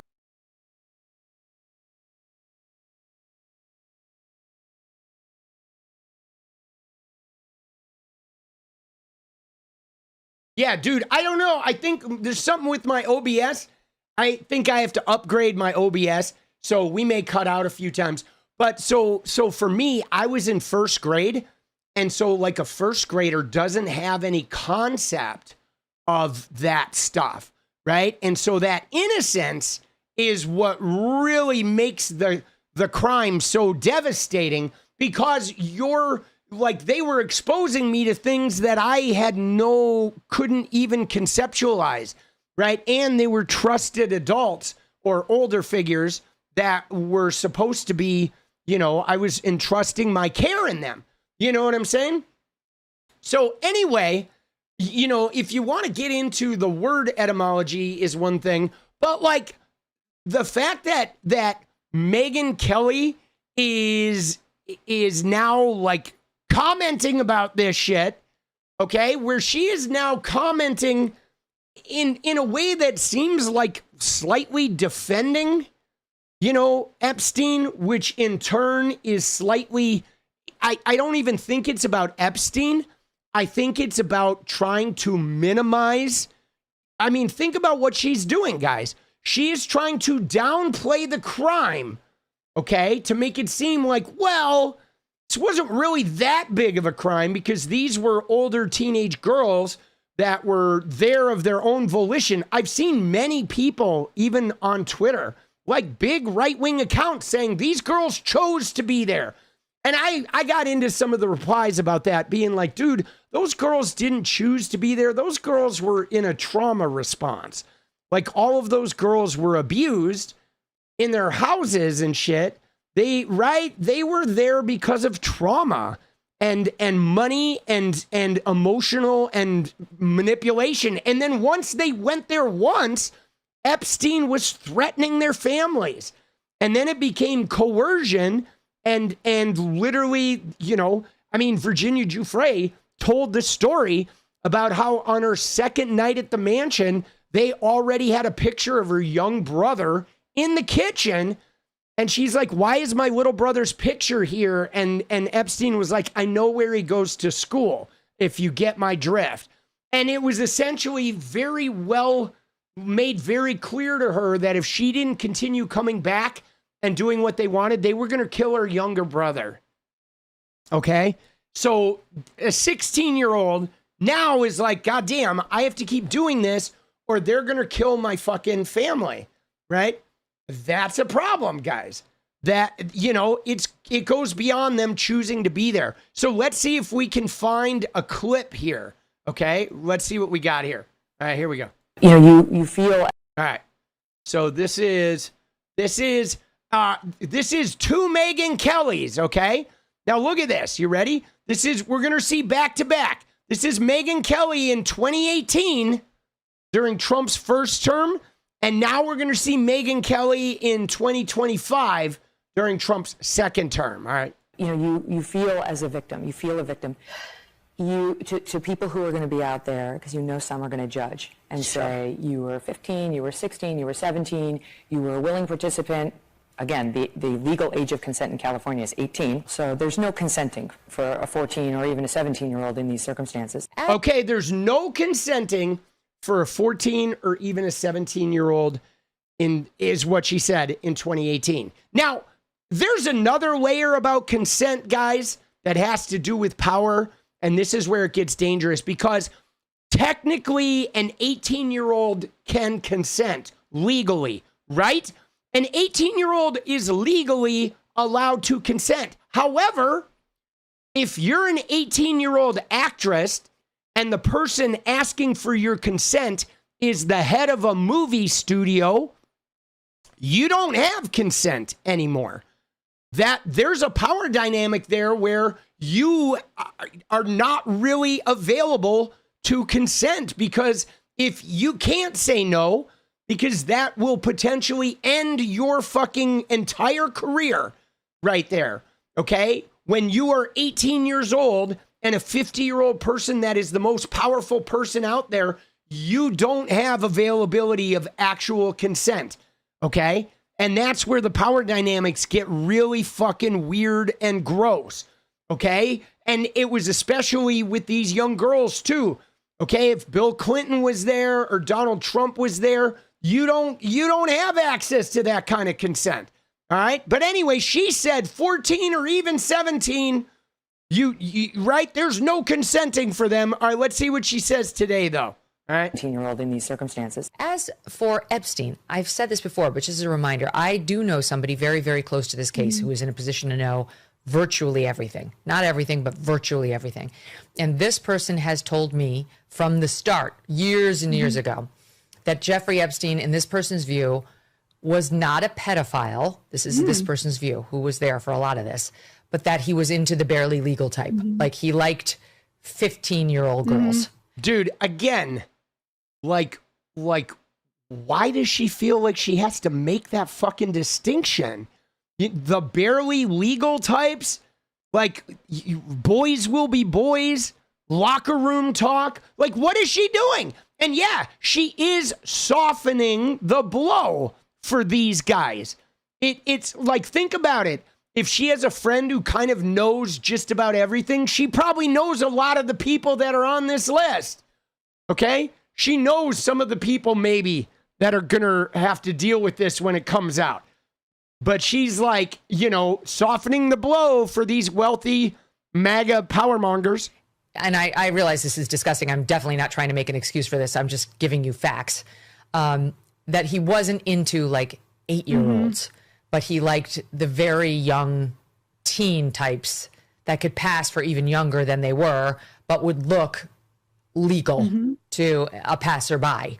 And that is what I believed, and that was what I reliably was told for many years. And it wasn't until we heard from Pam Bondi that they had tens of thousands of videos of alleged, forgive me, they used to call it kiddie porn, now they call it child sexual abuse material, on his computer, that for the first time I thought, oh, no, he was an actual pedophile. I mean, only a pedophile gets off on young children abuse videos. She's never clarified it. I don't know whether it's true. I have to be honest. I don't really trust Pam Bondi's word on the Epstein matters anymore. Yeah, so I don't know what's true about him, but we have yet to see anybody come forward and say, I was I was under 10. I was under 14. Dude, why does that matter to her? You know what I mean? Like, really? I mean, I'm sorry, guys.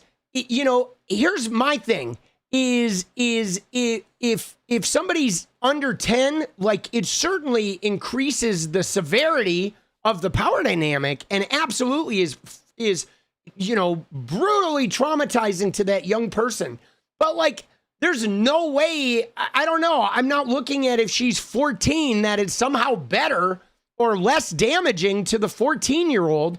Okay. It's, you know what I'm saying? Like, what is she fucking talking about? When I first came within his purview, you can say that's a distinction without a difference. No, it's not. I think there is a difference. Yeah. There's a difference between a 15-year-old and a 5-year-old. Yeah. Dude. Oh, and now she goes down to 5. Did you see what she did there? Like, first she was like 15 and 10-year-old. Then she did 15 and 8-year-old. And then in the last one, she was like, there's a difference between 15 and 5. Now the last one is like, oh my God, the toddler, dude. Dude, she's softening the blow. She's softening the blow for Trump. Even more than anything, guys, I believe that Trump is in there. I'm certain of it. You have to know that, like, these people know that Trump is in there. They know it. They're already softening the blow for him. They're already making the moves to try and, like, make this more palatable by sort of like she literally there. First off, I don't understand why that distinction even needed to be made. Okay? Why did she have to relativize, right? Why did she both sides Jeffrey Epstein's crime? What was the point of even, can't you just talk about the horrors of Jeffrey Epstein's crime? But no, she grabbed a word and then used the legitimate meaning of the word as an opportunity to both sides Jeffrey Epstein's crime, and to sort of like insinuate that somebody liking barely legal types is like okay and not really as criminal as, dude, what are you talking about? It's still grape. It's still SA. Like, you know, that's insane. That is insane. And you clearly see years ago when she was talking about Nicole Eggert and Scott Baio, she was like, wow, you couldn't consent at 14 or even 17. And now she's like, whoa, wait a second. You know, these girls weren't 5, but like Megyn, no shit, they weren't 5. Nobody thought they were 5. And what does like a toddler have to do with 1,000 girls being essayed by the fucking president that you like, you know, obsessively provide cover for? I mean, that's pretty wild, isn't it? Dude, they know. They know, bro.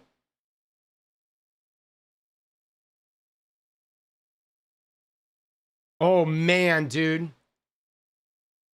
I want to see, oh my God, is that 𝗙𝗏𝗄𝗽?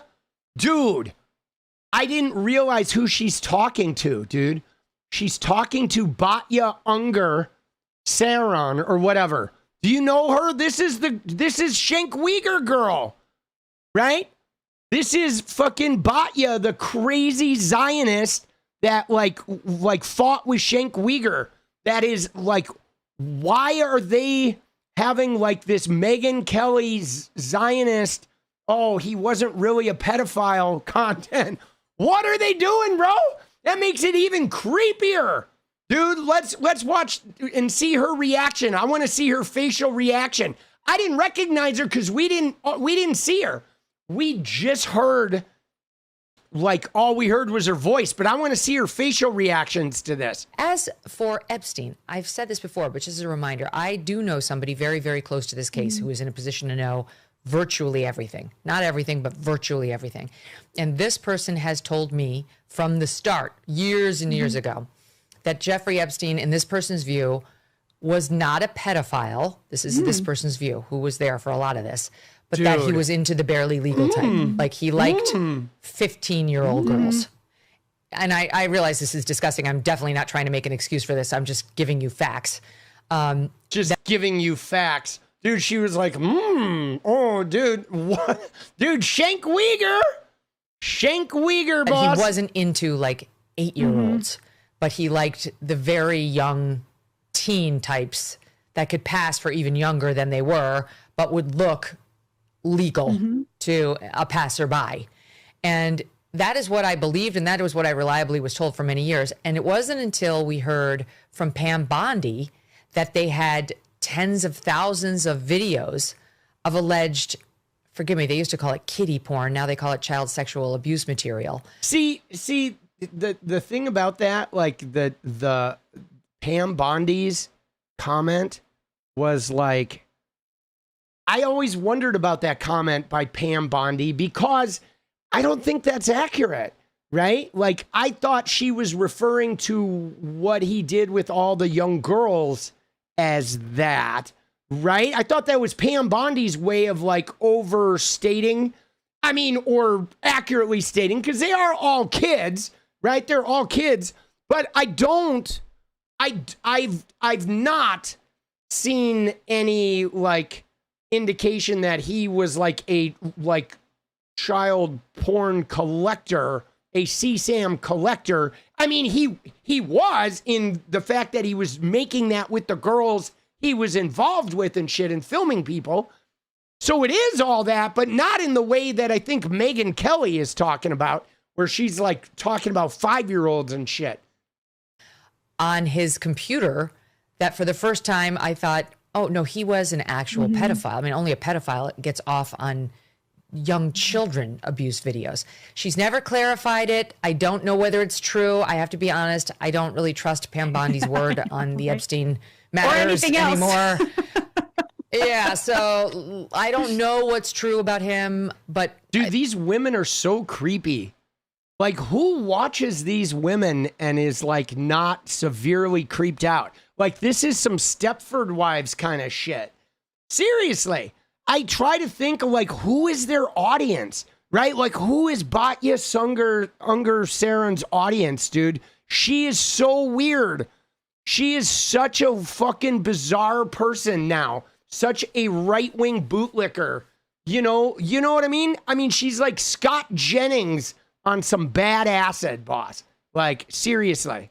We have yet to see anybody come forward and say, I was I was under 10. I was under 14 when I first came within his purview.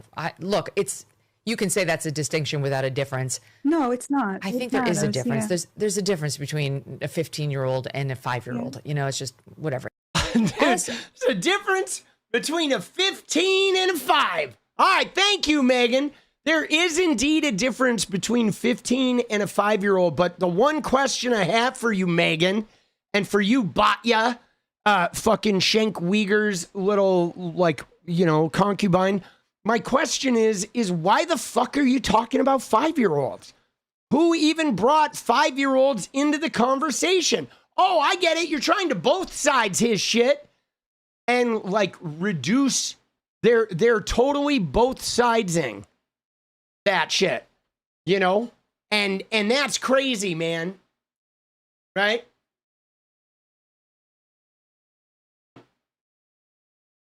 Dude, what the fuck, dude?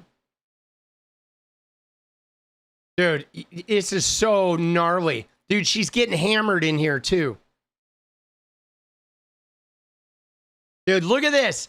Dude, the left is having conversations about expanding food and healthcare coverage amid a recession, and the right is talking about how Jeffrey Epstein wasn't really a pedophile. Right? Dude, isn't that wild? Like, think about that.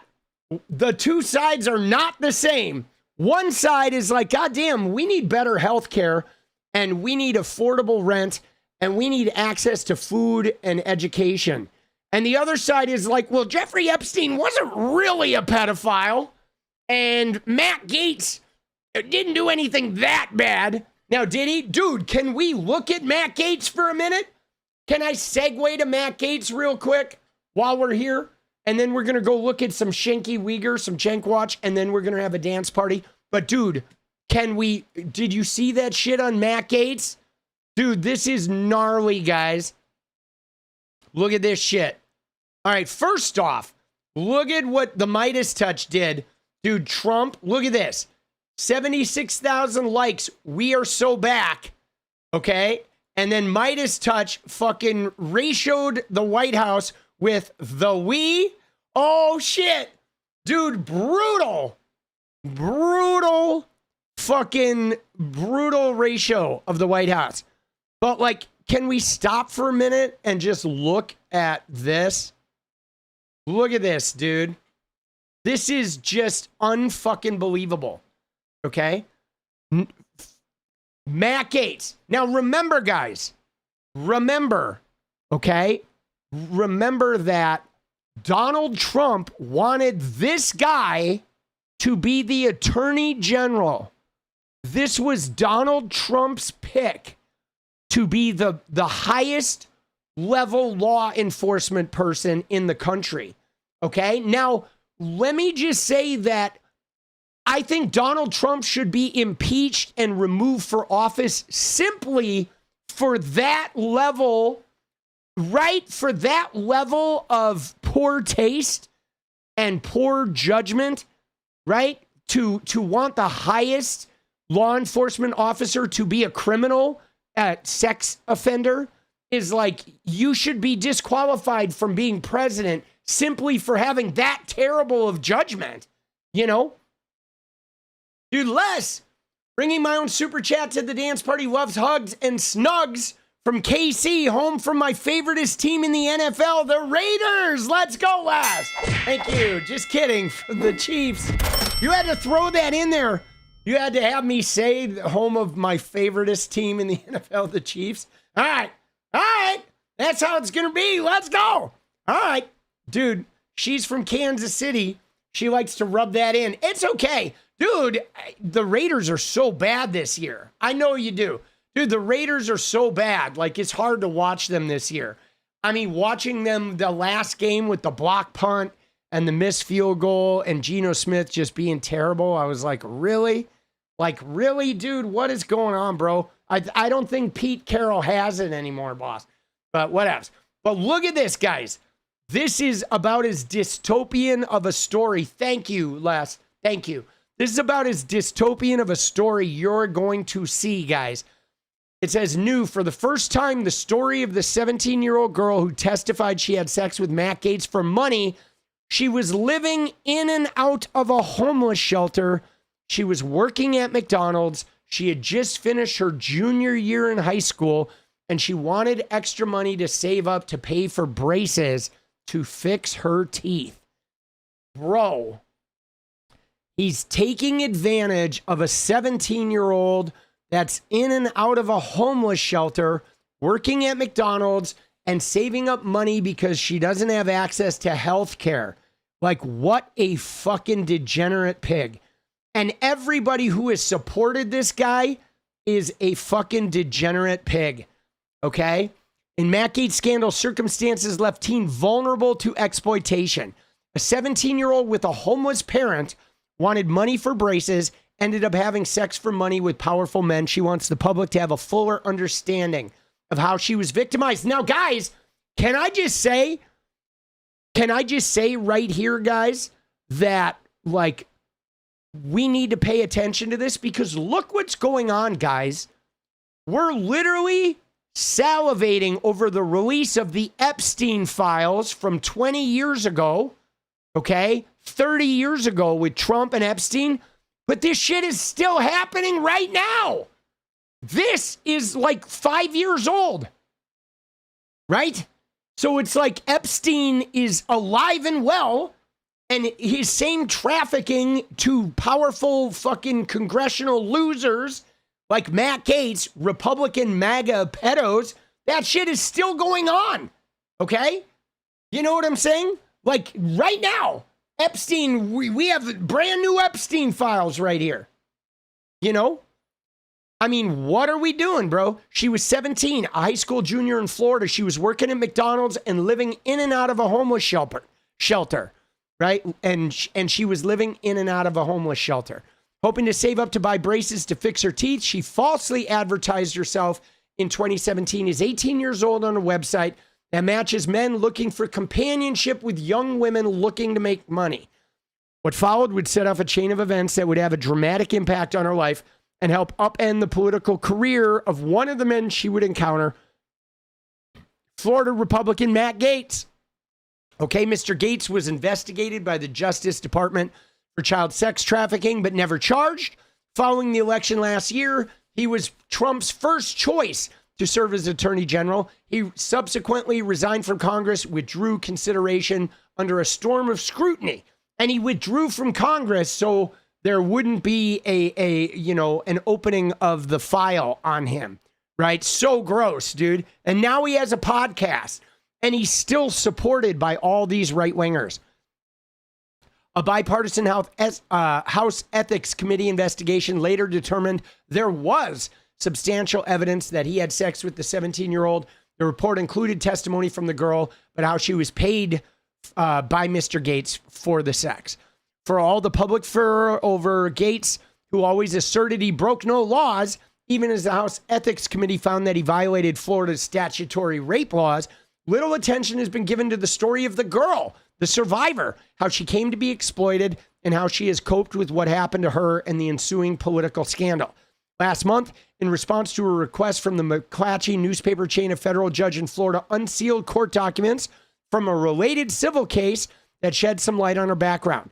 The documents included a description of the girl that said at the time she met Mr. Gates, when she was then a 17-year-old homeless high schooler. In response to that disclosure, the Times reached out to the girl's lawyer, who agreed to confirm some basic bio information about the client, providing details for the first time of how the girl's circumstances led her to encounters with Mr. Gates. Ms. Wolf said her client believed the public should have a fuller understanding of how she had been victimized. The vulnerable circumstances most crime victims face are rarely known to the public. Although my client's circumstances were revealed outside of her control, I hope it helps for the public to see a fuller, more human picture of her than the press has reported on to date. Now, again, guys, one of the things I want to look at here is a lot of these survivors that get pulled into this shit. Again, it's like the predators prey on these types of girls. These are the types of girls that they end up luring in, always. They have like a preternatural sort of ability to sniff that type of trauma out, and then they're able to capitalize on it. It's really disturbing, you know? Power imbalances can be age, but they can also be financial. My client had little economic security, which allowed for financial leverage over her. And again, this is what Epstein did. Epstein used to take girls and like bring them to New York, and he would put them in an apartment, and then they had no job, they had no money, they were at his beck and call, they couldn't escape, okay? They couldn't, right? He wouldn't let them go get a job. And they were, you know what I'm saying? He kept them like on a financial tether. And abusive guys do this. I had a half-sister of mine who married a doctor that did the same thing. He put her on an allowance, and he used to check the grocery receipt to see what she was spending money on. And dude, it took her, like, she found out he was cheating on her, and it took her years to leave the guy because he, you know, they had kids, and he had her so financially, like, tied down, man. They're very careful about that. Experts in sex trafficking say that the matter involving the girl demonstrated how there's a spectrum of ways girls and women are exploited. Some cases, they're physically trapped and unable to escape men. In other cases, they find themselves at the whims of more powerful men after turning to trafficking out of economic need. The girl would emerge as the chief witness against Mr. Gates in the investigation. It ended with the department declining to bring charges, of course. Among the reasons prosecutors did not move forward was their concern about whether she would be seen as a credible witness. Dude, they always do that. They always blame it on the abuse victim, saying, oh, no one's going to think she's a credible witness, so therefore we're not going to move forward. Dude, it's so brutal, right? In response to questions about the girl, Mr. Gates said, I had never had sex with this person. And he said this person threatened me with a lawsuit if I didn't pay her $2.3 million. She never sued me because her story is fiction. According to her lawyer, the girl's path to meeting Mr. Gates began during her junior year. She turned 17. Her parents were divorced. This was back in 2016. One of them was so poor that the parent was living in and out of a homeless shelter. When the girl and her siblings were staying with that parent, they lived with the parent in the shelter. Dude, that's so heartbreaking. To make extra money, the girl worked at McDonald's, but she began looking for other ways to make money, turned to a website that advertised itself as sugar dating, right? Primarily connecting older men with younger women for mutually beneficial relationships, right? Through the website, she met Joel Greenberg. That was homie's trafficking friend, Matt Gates' friend in Florida tax collector who was becoming a friend and ally of Gates. Much of what followed has been documented in other inquiries, including the Ethics Committee investigation. Greenberg invited the 17-year-old to a meeting on his boat. At that meeting, they did not have sex, but he paid her $400. Around that time, he gave her ecstasy and told her to try it at home. Shortly thereafter, he contacted her again. They ultimately met up at a hotel where they had sex. For that, she was paid another $400. In the months that followed, Mr. Greenberg, using his personal credit card and one for his local tax collecting office he was in charge of, would have sex with her 7 times for money before she turned 18, right? Dude, isn't that fucking crazy? Dude, that's nuts, bro. Like, so he was on it and he was using his own credit cards, right? Like, really? Like, dude is just leaving a trail. Like, the hubris involved with these guys is insane, guys. All right? Insane. All right? Often during those encounters, he would give her ecstasy, and he would often pay the girl and other women additional money for taking the drug during sex. So he was bringing drugs into it. All right? On July 15th of 2017, he asked the girl and others to attend a party, the home of Chris Dorworth, a former Republican member of the Florida House, and at the time was a lobbyist for somebody that runs a Trump fundraiser. Court documents describe the parties involving alcohol, cocaine, middle-aged men, and young, attractive females. Gates, then 35, attended the party with his girlfriend. At the party, the girl was 17, later testified both coke and ecstasy were offered to her. She took them both and drank. She danced naked in front of Mr. Dorworth and swam naked in his pool. Then the girl twice had sex with Mr. Gates that evening, and court documents quoted her as having testified that she had sex with him once on a pool table or an air hockey table. She testified that Dorworth saw Mr. Gates have sex with her on the game table, and then laughed about it with other party goers. Mr. Dorworth has claimed he was not home at the time, an assertion undercut by phone records. So the guy said he wasn't home, dude. Dude, Elf, your son deserves sliced pizza. Let's go. Oh, thank you, Elf. Dude, I got you, boss. I will get him some pizza. So he claimed he wasn't home, and then they just looked at the phone records and found he was home, bro. Dude, these guys are so scummy. Like, they're so scummy, dude. You know, the girl later told investigators she saw Gates use cocaine that night. For having sex with him twice, she was paid $400. Okay, that fall, she moved to live with a family member in Texas. She did not complete her senior year in high school. She continued to work for minimum wage in the service industry. And ultimately, between the money made from interactions with men in the food service industry, she was able to save up enough money to get braces.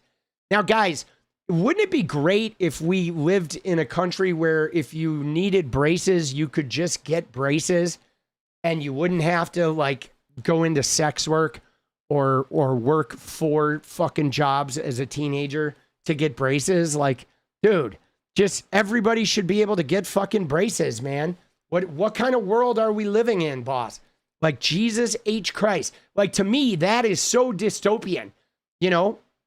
I mean, aside from the fact that adult work should be unionized, they should have health benefits, you know, pension plans, all that shit. There's no reason it has to be underground trafficking. These should be union jobs, well-paid union jobs for 18-year-old and over. And they shouldn't have to do it because they're trying to save up for braces. Okay?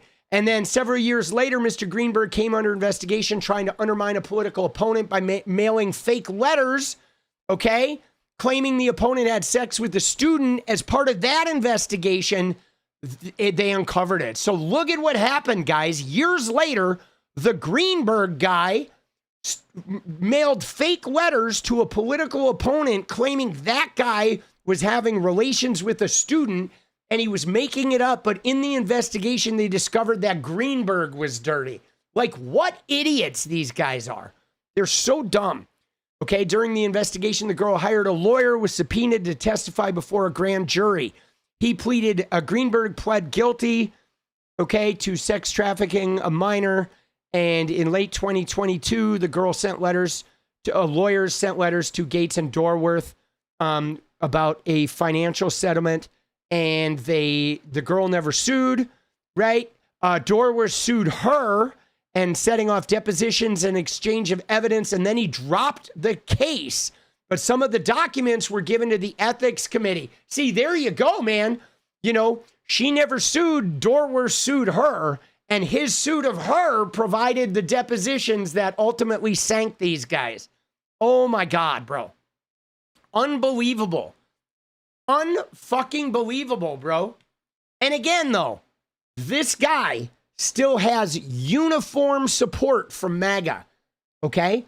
MAGA people uniformly support this guy. even though he's an abuser, okay? Even though he's got this in his past, right? He still gets uniform support, and this was Trump's pick. Now, we know why this guy was Trump's pick, okay? We know why, all right? You know why? Because A, he's obviously not worried about breaking the law. That's part one, okay? Right? He clearly has no problem breaking the law. But the other reason why he wanted Matt Gaetz was because he knew he would own him, right? I mean, he knows he has all the dirt on Matt Gaetz. His drugs, his parties, the underage women, all of that shit. So with Matt Gaetz, he's never going to drop a dime on Trump, okay? Now, what I want to know, guys, is this. I want to know, what does Trump have on Pam Bondi, okay? What does Trump have on Pam Bondi? Because Pam Bondi will go down with the ship, okay? Green goes. Just quick pit stop for me, but thanks for being real. The internet needs you, brother. Peace. I'm depressed by this, but it must be parsed through. Dude, yes, indeed. Thank you, Green Ghost. And it is depressing, but you know, we do have to look at it, unfortunately. Like, what does Trump have on Pam Bondi? Because Pam Bondi, okay, she was not around for Epstein. Okay, when the first Epstein went down in Palm Beach, Pam Bondi was over in Tampa. She was across the state. She was like a junior DA or some shit. Then she eventually became the attorney general. But once she became attorney general, she like covered Trump's tracks the whole time she was AG. Okay. And she continued covering his tracks. She took a payoff to not prosecute the Trump University shit. And eventually she became the DA and the attorney general. And as you could see, in the Sheldon Whitehouse interview, she will sit there and like take a bullet and like just make a complete ass of herself, not fucking answering questions and shit and being a complete hoser. But I wonder, like, what does he have on her? Like, why would she do that for Trump? Like, what is, you know what I'm saying? I don't know. It doesn't make sense to me unless he's got some real deceitful shit. She didn't let Epstein go. She had nothing to do with that. That was Barry Krischer and Alex Acosta. She was a junior like district attorney in Tampa during that whole investigation. She became attorney general like 3 years after that. Yeah, she had nothing to do with the original Epstein thing. She was like in a completely separate part of the fucking state and the law. But I just don't know how, you know, I don't know what like wrapped her into that. You know what I mean? We can speculate what could it possibly or reasonably be. I don't know. I mean, I don't know. It's hard to tell. Like, I know it's pretty easy with some of these guys that are like sex abusers, right? Because, you know, Trump knows about their sex abuse, right? But for her, I don't know if there's like financial shit, right? You know what I'm saying?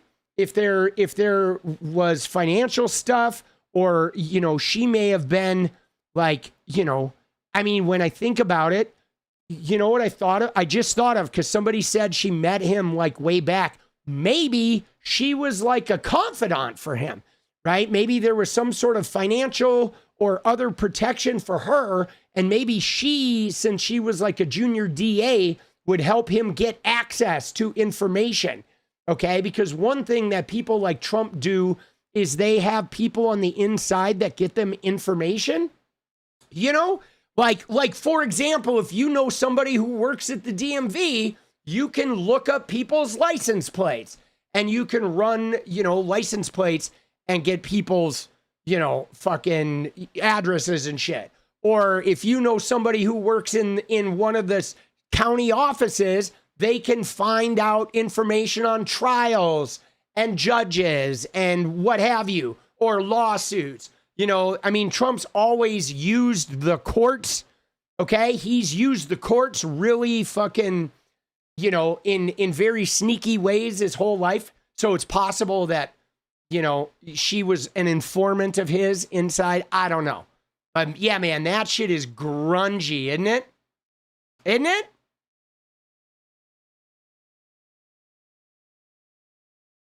But yeah, man. All right.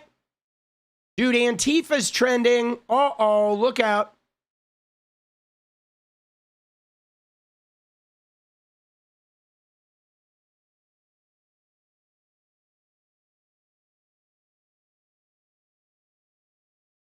So what does this say? Trump has designated 4 Antifa groups. What do we have here? Is designating German-based Antifa OST and 3 other violent Antifa groups in Italy and Greece as foreign terrorist organizations. Dude, this is so crazy. I don't know, but I hope this helps for the subway. I don't know, but I hope this helps for the subway. Thank you, Elf. I appreciate that. And it does. Dude, it does. That absolutely helped. Just to let you know, like, one of the things I'm doing is, Elf, to give you, so you were talking about the pizza. So the deal I've made to help Bryce out is there's 2 main ways that I'm helping him out. One way is I'm paying for his subway pass, right? So like his transportation around the city is covered. And then the other thing I'm doing is he has a credit card with like not too high of a, like the credit limit on it is not very high. And so I'm just paying that off every month, right? So he has like a certain limit of credit card spending every month to buy whatever. He can buy clothes or go out to dinner or buy groceries, whatever he wants to do with it. I don't care. And I told him too, I'm going to tell you the day I'm paying it. And so you can go out the night before and like fill it all the way to the max with groceries, like however you want to do it. I got you. It's just a way of like giving him some breathing room because it's pretty expensive, like living there, you know? And I want him to be able to like, you know, I'm kind of treating it like college, you know? I mean, because he's been taking care of that credit card for several years and he already has like a good credit score from doing that. And so now I'm just sort of like, I want him to have breathing room, you know? You know what I mean? I want him to have like, to be able to just have a good time, you know? You know what I'm saying? And not have to spend all of his waking moments being obsessed with how he's going to survive, you know? You know what I'm saying? And you know what it's motivated by? Can I just tell you what it's motivated, guys? So I went to UCLA. Let me just tell you a quick story. We're going to break into a quick story time here. All right? A quick Tommy story before we go look at Cenk. So I got accepted to 2 schools. I only applied to 2 colleges, guys. 1987, I got accepted to UCLA for aerospace engineering, and I got elected to UC Berkeley for mechanical engineering. Now, I wanted to go to Berkeley, okay, because Berkeley was like the activism capital of the fucking world, and I was an activist, and I lived under an authoritarian parent. I've always been an activist, a fighter. I was very into like the civil rights movement and studying about various, you know, like fighting for your rights types movements. So I wanted to go to Berkeley, but guys, I was poor. Okay. I lived in an apartment with my parents, a 2-bedroom apartment. My parents made like $12 an hour. We didn't have any money. I didn't have any money. I didn't know like how to get loans and I didn't want to like run up loans and I was afraid I couldn't afford to go to Berkeley. So I never even went to Berkeley. And I was bummed about that, you know, because UCLA was a great school. Don't get me wrong, but it was really conservative compared to Berkeley. But so I went to UCLA. I joined a fraternity and I joined the fraternity because I liked the group of guys, but also because it was the cheapest way to live at UCLA. Like apartments were like $400 a month if you shared with 3 other people. But a fraternity, you lived there, it was like $250 a month for rent. So I moved into the fraternity because it was cheaper. Now, I didn't have any money, okay? I did talk my parents into giving me a little bit of money monthly, but it didn't cover much more than my rent and a tiny bit of spending money. And so I got a job at Big 5. I got a job on campus at the Student Center. I got a job at Security Pacific Bank as a teller. I got a job ultimately in the marketing department. I had to work and I got a job at Tower Records. I had to work and hustle and like, I just never had any money. And I ended up getting credit cards and kind of getting into debt. Now, the people that I went to school with, this was in 87. All the people I went to school with, they were all rich. Okay. They were all from like Beverly Hills and, you know, like, you know, the Hollywood Hills and the North Valley and shit. And so they were all like, they had their school paid for, they had their cars paid for, they had their rent and dues paid for. They had a meal card on campus. They had a gas card for their fucking car, and they were getting, like, one kid got $500 a month in cash in addition to all that. So those were the people I was trying to keep up with. So I ended up going into debt and ultimately had to quit school. But I saw how, like, they didn't struggle like I did, okay? They didn't struggle like I did. Like, they were able to devote themselves to their studies in a way that I couldn't. They actually, like, there were very real benefits from them having that type of cushion, man. You know, some of them abused it, but most of them did not. Most of them were able to really shine because they didn't have to worry about shit, you know? And so, like, it's ever since then, it's been my goal to provide that type of environment for my kid to where, you know, I'm not buying him everything. He doesn't get everything he wants and shit, but he's not going to struggle, okay? He's not going to have to go into a store and not be able to buy, like, some type of fucking food he wants just because he absolutely can't spend the money on it because he's not going to be able to pay his goddamn rent. You know what I'm saying? Like I don't feel like struggling is a way for people. You don't get ahead when you struggle, really. You don't, man. It's real hard to get ahead when you're just flailing to keep your head above water. You went to Beverly Hills High? Yeah, so Duchess, I mean, the people who go to Beverly Hills High that aren't rich, like if you're from like South Beverly, were you from the South? Like, the Beverly Hills is weird. The southern side of Beverly Hills is where the non-rich people live, right? But they go and they're in the mix with all the fucking, right? There's apartments and shit and condos and stuff in South Beverly Hills. And I went to Beverly Hills High prom too, right? I dated a girl from Beverly Hills High. I went to the prom my freshman year, you know?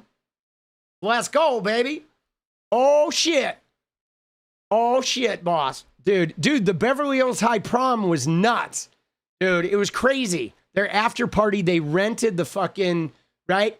They rented the fucking, the palace, man. You know what I'm saying? And it was nuts. Pretty crazy. Saw kids getting Porsches delivered to the front of schools with both and shit.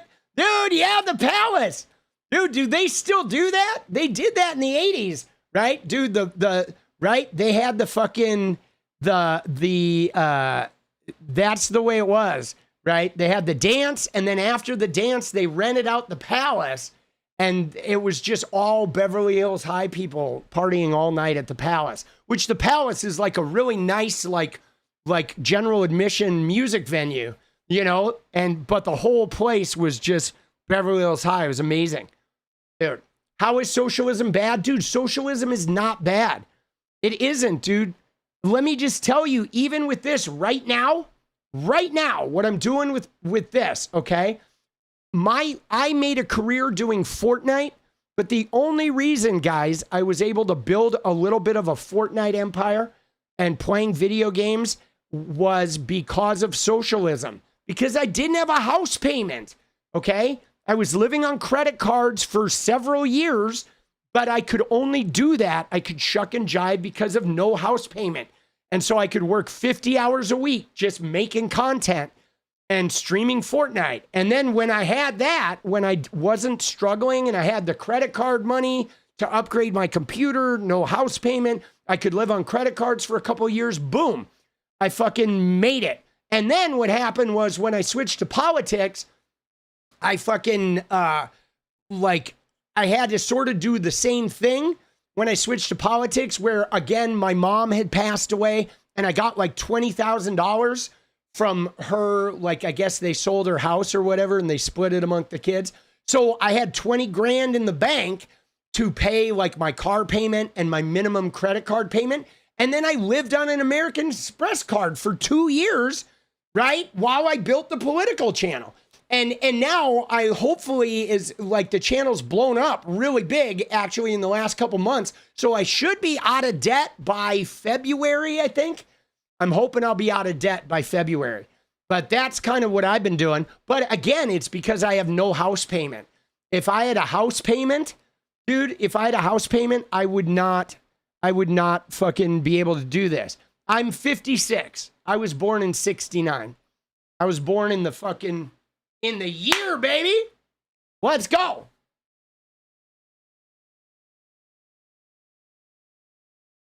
Dude.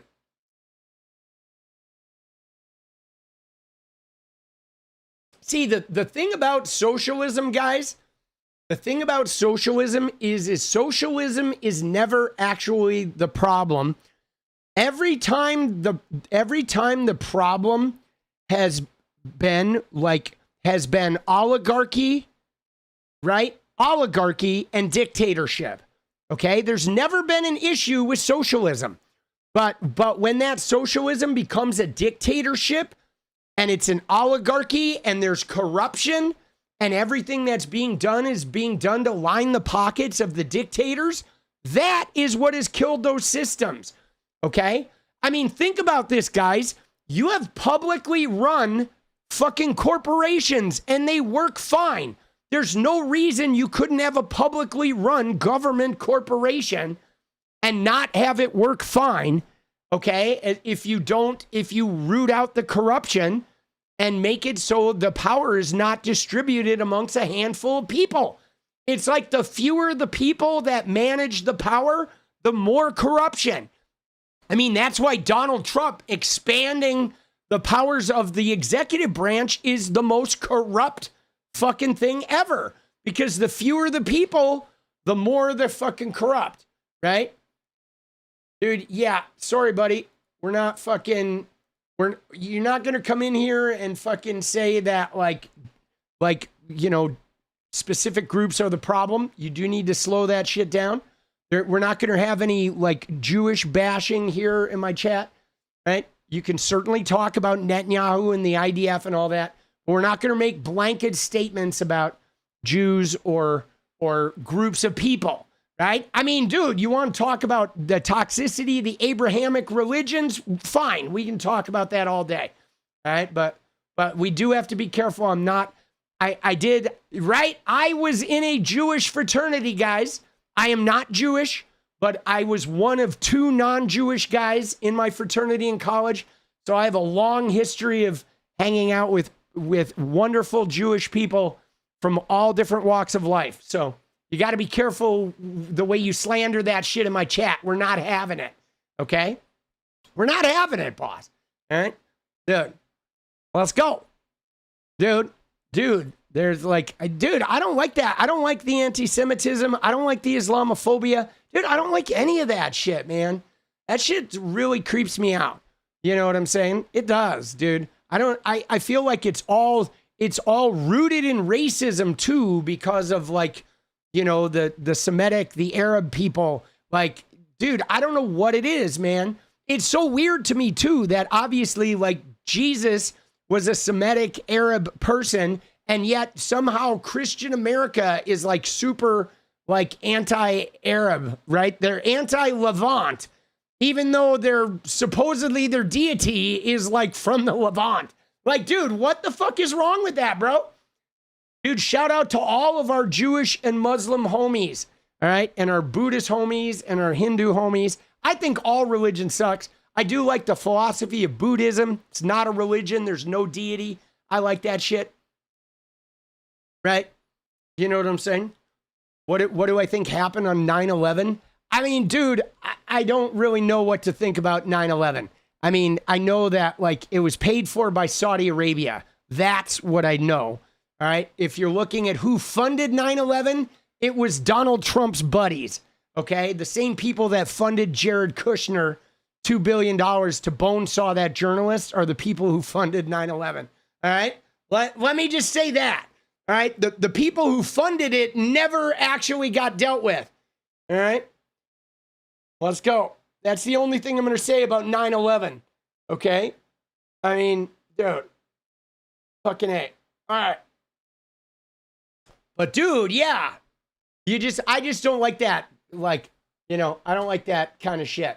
You gotta be on the fucking not doing that shit. All right, so we're supposed to watch some fucking 𝗙𝗍𝗍𝗃 stuff here, boss. Right? I think we were gonna watch some 𝗙𝗍𝗍𝗃, but I feel like I have enough for like many videos already. So we may just jump to Dance Party because it's already 1:30, right? Dude, maybe we'll watch a little bit of 𝗙𝗍𝗍𝗃 since we watch a little 𝗏𝗊𝗍. Dude, Cenk is such a putz, but some people Natalie put some great fucking links in here, okay? Natalie put some great links and fucking, some great Cenk Uygur links, right? Where he's trying to fucking absolve Trump. Somebody named Slim put a link in there too. Right? Did that really happen? Right? And they're definitely glazing MTG. Dude, what is Cenk Uygur's obsession with Marjorie Taylor Greene, dude? Dude, does he want to bang? I want to watch the MTG one, dude. I think Trump wants to bang. Right? I really do, guys. I think not Trump. I think Cenk wants to bang, dude. Dude, Cenky wants to bang. So, dude, we gotta, I fucking miss the fucking Trump and Erika. We're going a little long tonight. Okay, guys? We're going a little long because we also have to talk about Trump and Erika Kirk. So, but I think Cenk Uygur wants to bang MTG. I know he's married, but we never see his wife. I think he's trying to bang. He is. He is trying to bang, dude. Because he has been sort of obsessed with her, guys. Remember his interview? Okay? Remember his interview? When he was like in awe of her. And he seems to be like super interested in this idea that like she's the MAGA person who challenges Trump, but she never challenges Trump. Okay? She doesn't really challenge Trump. Okay, she doesn't. I mean, she challenges Mike Johnson. She challenges Republicans in Congress and leadership, but she never actually comes out and says something negative about Trump. I have not seen it, but he wants to fix her. Yes. Dude, you think he wants to turn her? Let's watch this. We're going to watch a few minutes of this. Go long we are. So we're going to do two things. We're going to watch like 15 minutes of 𝗙𝗍𝗍𝗃 here, and then we're going to watch Donald Trump and Erika Kirk. We do have to talk a little bit about the Trump-Erika fetish. Something weird is going on there, right? With Trump and Erika Kirk, dude. He's got a weird Erika Kirk fetish. All right, let's go. Meeting with the Syrian president earlier today, Marjorie Taylor Greene, who is a big ally of yours, said that she would rather see you focused on nonstop domestic policy meetings here at the White House instead of nonstop foreign policy meetings.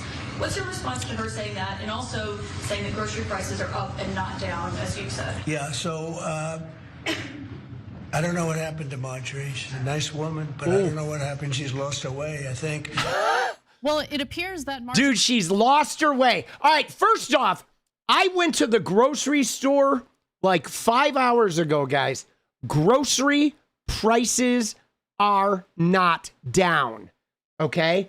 I am about sick of watching these reporters let Trump go on TV continually saying, hey, man, no, where groceries are coming down. Everything's coming down. Dude, shit is not down, bro.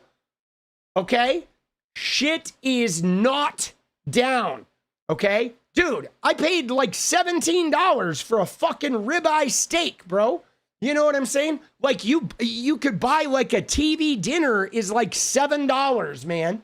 You know what I mean? I don't really eat TV dinners. I eat a lot of like, I air fryer a lot of salmon and like chicken breasts and shrimp. Okay. And then I eat a lot of fresh vegetables. But like, dude, it's insane. The price of like people that are eating like, you know, quickly made food or prefab meals, dude, that shit is cheap as shit to make, and it's like outrageously expensive. You know what I'm saying? Everything is crazy, bro. You know? This woman, but I don't know what happened. She's lost her way, I think. Well, it appears that Marjorie Taylor Greene was actually sincere when she said that she was all about being America first, something that Trump ran on and then immediately proved that he wasn't serious about. So, dude, again, it's so weird that like the progressive news network is like, you know, we're going to spend today discussing Marjorie Taylor Greene's the great shit about this far right fucking conspiracy theorist woman. Representative Marjorie Taylor Greene has been hammering both the Trump administration and the Republican Party. No, she is not. She has been hammering the Republican Party and Republican leadership. Particular Republican members of Congress for a few weeks now, actually several weeks now. And today, as you just saw, President Donald Trump decided to hit back. Cenk, 2 cents? Yeah, I love this fight. And you know, mainstream media is getting something monumentally wrong about it, which is they're saying, oh, is Marjorie Taylor Greene less MAGA now that she's opposing Trump? No, I think that they are completely missing what's happening for MAGA online. Dude, look at this. They got a new graphic here, dude. Cenk's 2 cents. Dude, look at that. Cenk's 2 cents. What cute little graphic, right? Is like Cenk Uygur over here. Who's this? Is that looks like Leatherface, bro? This one, doesn't this look like Leatherface from the Texas Chainsaw Massacre? Right? Does he have a chainsaw over there? Dude, what the fuck, bro? Dude, Cenk's 2 cents. Dude, save dollars with an annual membership. Yay, save dollars. Dude, why do you save dollars? Oh, if you buy it annually? You're wrapped in, so we could buy a membership today, and then by the time you're MAGA next year before the election, I'm still paying you money? You fucking clowns. Dude, I'm not buying a year membership to this guy. Are you kidding me? By next year, this guy will be like the AFD party. You know what I'm saying? Like, what are you talking about? I'm gonna buy a membership while you're a left-winger, and then when my membership expires, you got a Hitler mustache on. Like, what are we doing, dude? What is going on with fucking TYT, boss? Jesus. All right, let's see. Is he going to talk about... Here, I'm going to give Cenk, though. You ready? I'm going to give Cenk the benefit of the doubt here, okay? Because maybe... I haven't seen this. Maybe he's going to go in the Candy-O direction. And maybe Cenk Uygur's going to say, hey, guys... We gotta exacerbate Marjorie Taylor Greene because she's destroying the MAGA movement. So yeah, we don't trust her and we don't believe her and she's probably full of shit, but let's amplify her and use her to break this thing down, okay? If he goes that route, I'll buy it. But if he's buying into her shit and if he is believing that she is somehow really like having this conscience, dude, then we know he's bullshitting. And he's trying to grift. He's trying to bang. Okay, he's trying to get a little nook. She's more MAGA, not less. We'll talk about why in a minute. But more MAGA in a way that I like. Right? What I mean by that is typically when we thought of MAGA, we thought of, you know, the people marching in Charlottesville saying the Jews will not replace us. Right? No, that's not what we're talking about. We're talking about actual. Hey, we need to take care of Americans in America. There are a lot of issues in this country that have been neglected by the political elite. And that's the point that Marjorie Taylor Greene is trying to make. Dude, it's crazy because Anna is now like, the Jews will not replace us, right? Dude, Anna is that now, isn't she? I mean, she's pretty, like, she's all happy merchanting and shit. Isn't that weird how, like, what are we watching, dude? I feel like I'm watching a fucking, like a weird alternate reality. Yeah, and so that was an old way of looking at MAGA. And I know that there's radical right within MAGA, but we're mainly talking about Trump voters that were closer to the middle. And overall, it doesn't, when I say that Marjorie Taylor Greene is more MAGA though, and MAGA's now become a confusing word because of what's the happening. past and what it represents. Exactly, now. But let's just say Trump voters overall.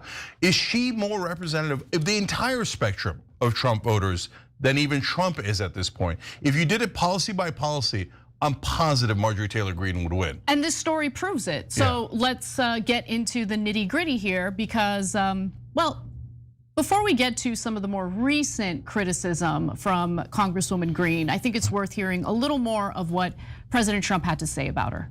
I have to view the presidency as a worldwide situation, not locally. I mean, we could have a world that's on fire where wars come to our shores very easily. Dude, Trump is on his global list.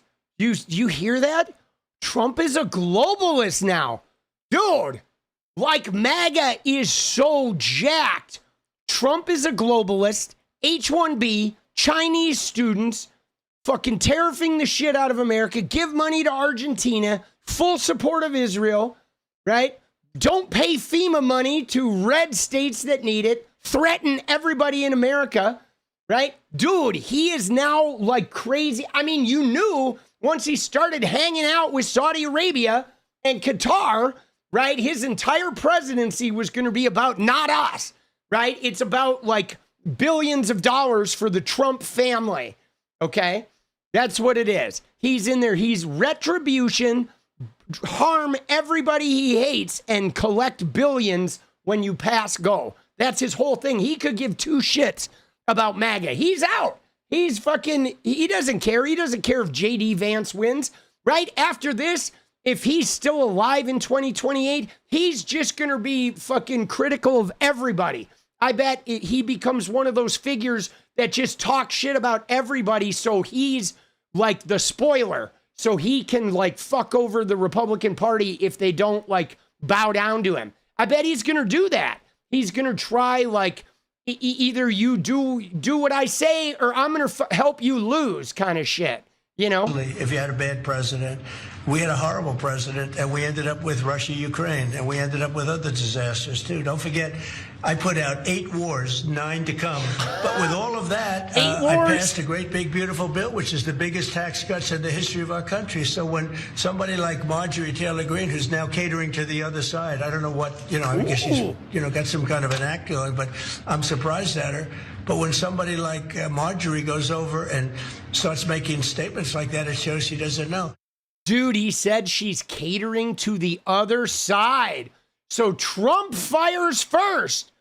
MTG is gone woke, bro. Okay, he's full of crap, and this is what I mean by that. Okay, just stay with me. He just did the typical federal government fear-mongering about national security and how like, oh, I'm not just the president of the United States. I have to think about what's happening in the world for our national security. I'm paraphrasing, but that's essentially the argument he's making.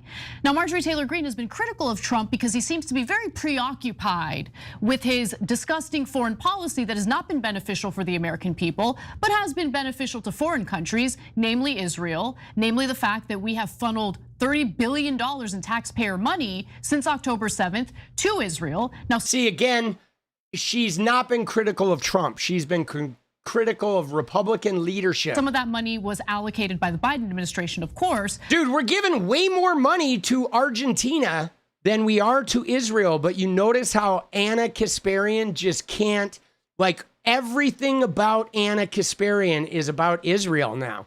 Whether she's running down the street screaming at some woman walking her dog about genocidal nations.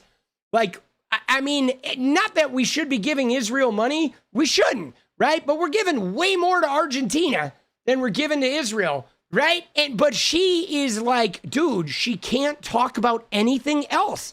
That's literally it, dude.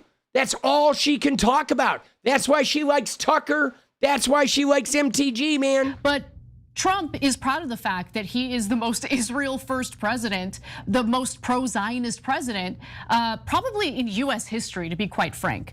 So Marjorie Taylor Greene has been criticizing the Trump administration over that because she wants them to focus on what's happening here at home. And if you're really worried about national security and terrorism, as we heard about over and over again when it came to Zoran Mamdani, who is not a jihadist at all, who is not a believer in terrorism at all, how about the fact that today a photo came out featuring an Al-Qaeda terrorist who's now the new president of Syria in the White House? Yeah, that was pretty weird, right? You see Trump and the Al-Qaeda guy? Like, dude, Trump is taking a plane from fucking Qatar. He's hanging out with Al-Qaeda.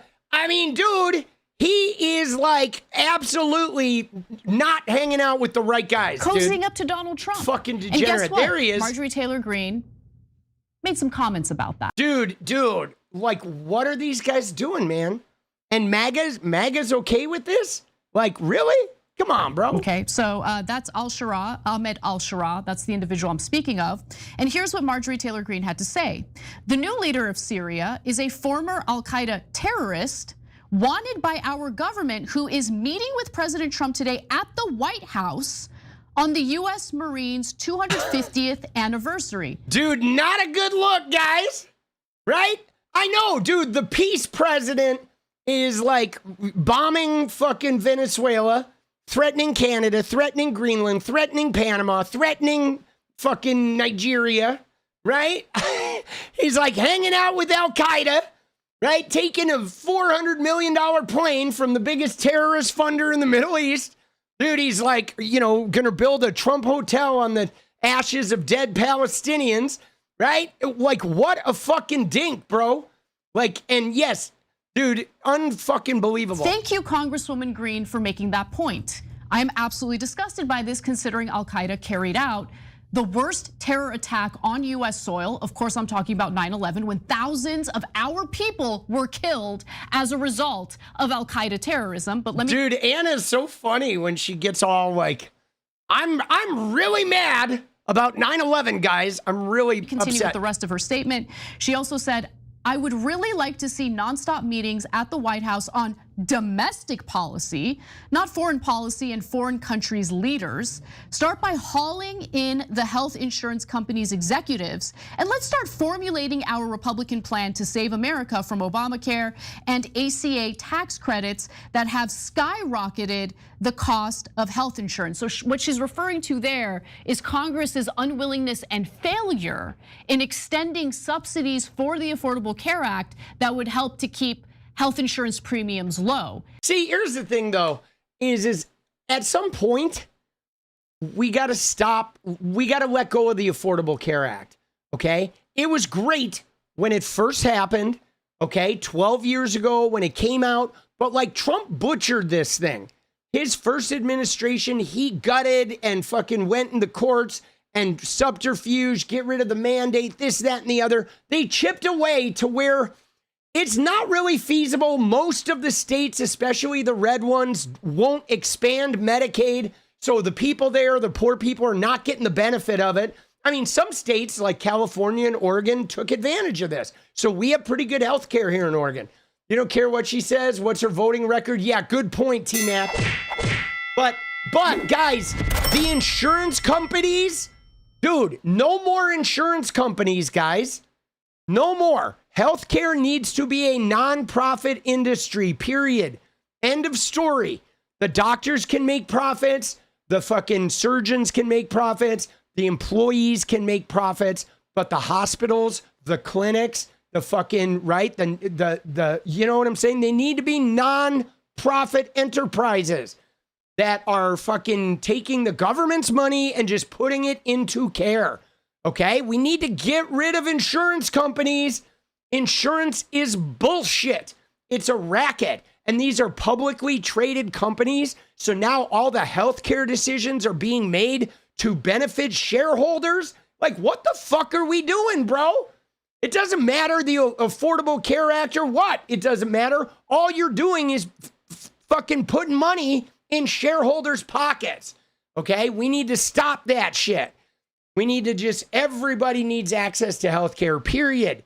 And you know, these hospitals and medical clinics need to not be like giant profiteering fucking, you know, exercises that are filling shareholders' pockets. Like, please. Since they failed to extend those subsidies, health insurance premiums have now doubled.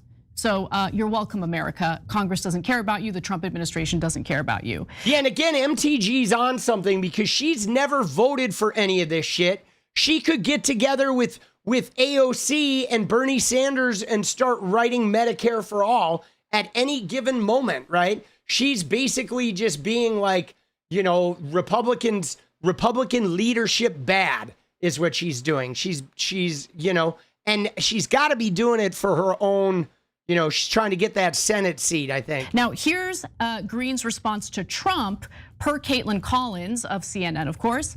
After President Trump told me in the Oval that she had lost her way, Representative Marjorie Taylor Greene responds, telling us in a statement provided by her team, quote, "I haven't lost my way. I'm 100% America first and only," end quote.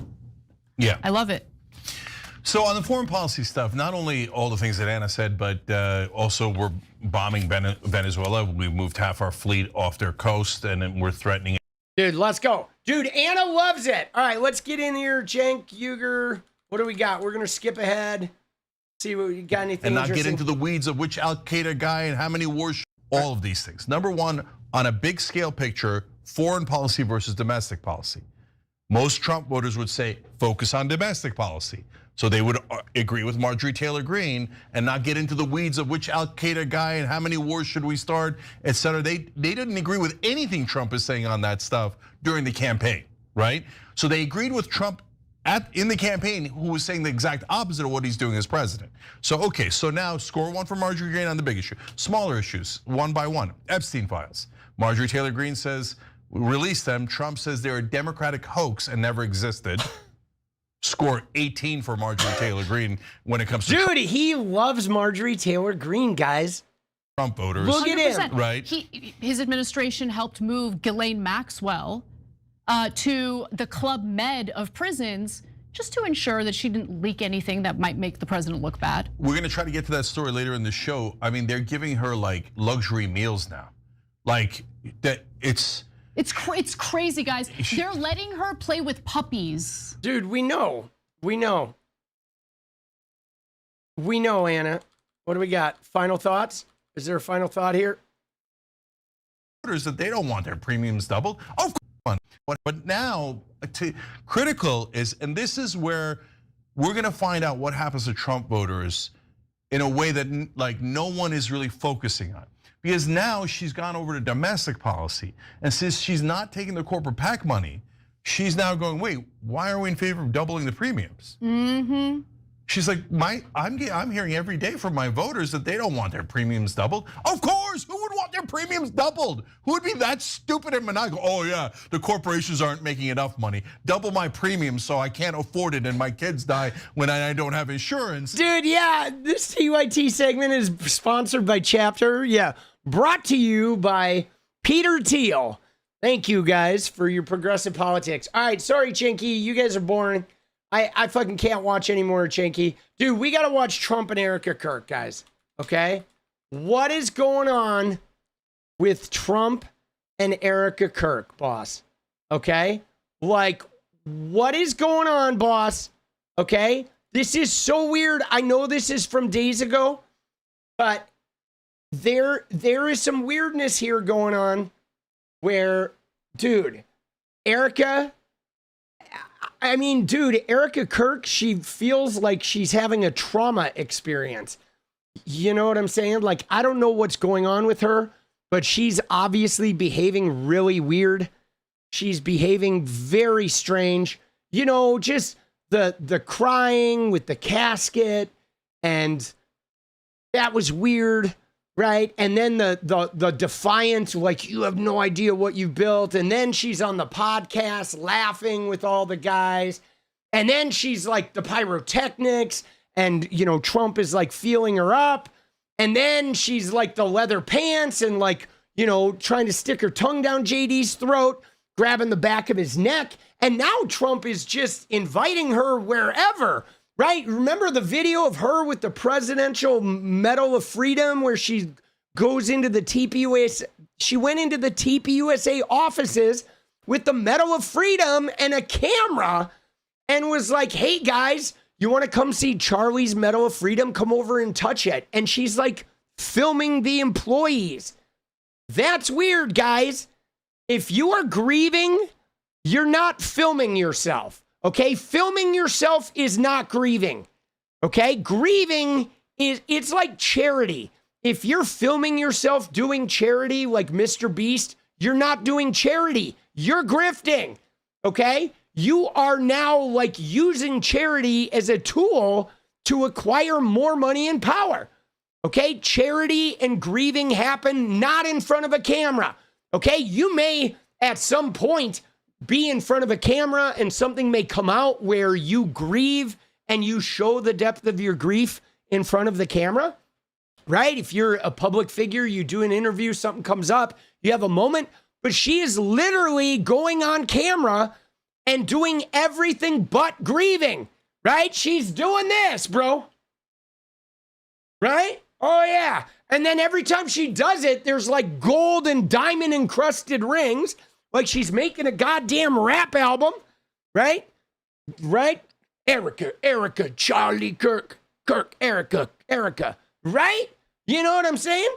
And like, what the fuck are we doing, boss? She is not grieving, okay? She is like, nobody at TPUSA is grieving. I mean, dude, they post every day. They're like, oh, I miss Charlie so much. And then 2 minutes later, they're on the stage with his empty chair being like, Charlie talked about Gen Z economic recovery. Here's what Charlie says we should do. And they're just like, cash register, cash register, right? That's all they're doing, bro. There's something about them. But now, okay, he's like, there's an ambassador being sworn in, okay? There's an ambassador being sworn in, and Erika Kirk gets invited to the ambassador's swearing in. Now, I did see something on the internet that, like, this guy knew Charlie, but, like, was that even true? I don't even know if it's true. And even if he did, what? Now, every time somebody knows Charlie that is in the fucking White House, like, Erika Kirk needs to be summoned so Trump can fucking feel her up and try and, like, get his tongue in there? And he's like making a deal about it. Where's Erika? Where's Erika? Where's Erika?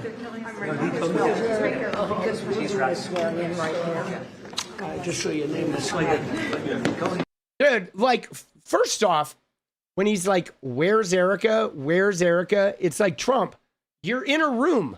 You're in a room that literally, like, you can't find Erika. Where's Erika? Where's it? Oh, there's Erika standing right next to me. What a fucking weirdo. And then he's like, get over here. Get over here. Give granddad a kiss. Come here, Erika. Dude. What? Dude, where's Erika? Yeah, she's not CEOing TPUSA, right? She's fucking hanging out with Trump and all the other Botox babes, right? And Trump's like, he's like, Erika, yo. He's like, Erika comes over and he says, yo, Erika, how many hot dogs can you fit in your mouth at one time? Right? Hold on. You ready? I got an image, dude. Erika Kirk right here, boss. Hold on. Wait. Ready? Here we go. Here's a live photo of Erika Kirk, dude. There she is. There she is. Live photo of Erika Kirk backstage at the fucking in the Oval Office. Here's another one, dude. Erika Kirk. There she is. There we go. Let's go, dude. Erika Kirk, everybody. Erika Kirk. Dude, she really has come a long way, this one. Dude, she is, I mean, people are saying she's not grieving right, but guys, everybody grieves in their own way, people. Oh, shit. Dude. No, I mean, I feel genuinely bad, though, guys, because, like, she's gone through a trauma. Like, I don't want to make light of the trauma she went through. You know what I'm saying? Like, she's gone through a very real fucking trauma, and there's been a hot spotlight of everybody trying to politicize that, which has put this camera, like, on her front and center. But instead of her, like, I don't know, I feel like instead of her respecting the space of her relationship and her children and her family, I feel like she is, like, appears to be instigating this. And in a way, I think she's sexualizing herself a little bit too, because she was a beauty queen. I mean, she ran around in her undies on Trump runways and shit. And so now she's like, here's my real fucking chance to be like a TV star. I mean, she's kind of a failed actor who went and got, biblical studies degrees and got a law degree from Liberty University, But if you look at her history, right, she was, she definitely has a little bit of a honeypot aspect to her, okay, where, like, if we go back, granted, she went through her little trad wife look, okay, but dude, if you look back at where she started with Erika Kirk and Trump, okay, if you go way back to her fucking history, right, she was involved in Trump pageants back in 2012. Okay, there she was. Here's the big picture of her, dude. This is the big picture of her at a Trump International Hotel, basically wearing some undies, right? And there she is. So she's been, kind of like, that sort of beauty queen sort of thing has been her history. And I know Liberty University is not a university, right? But so this is fucking weird here that like she's kind of rejuvenating this, it seems, and cashing in, and Trump is just being so creepy about it. Where's Erika? She's right. Swearing in right now. Just so your name is Dude, but again, why is she involved in this? Dude, there's no reason for her to be there other than like Trump getting a little, right? Dude, so crazy. So bizarre, guys. All right? This shit is weird, man. She does not need to be there. Let's see if we have let's finish it off with Candace Owens on Erika Kirk. Dude, Drew, let's go, baby. We love it. We got a dance party coming up, guys. Just so you know, the goal thing didn't work. So we had to do our own goal, and we did. We hit 20, so we're doing it on Erika Kirk. Dude.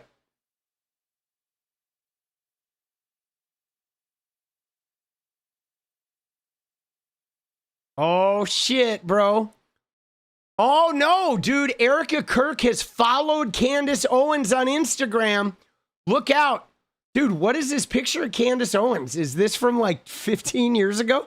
Dude, where'd they get this picture of Candy O, dude? They're like, Erika Kirk, Charlie's widow followed Erika Kirk followed Candace Owens, but that's like from 2014, bro. Dude, that picture is so old. Oh, man, dude.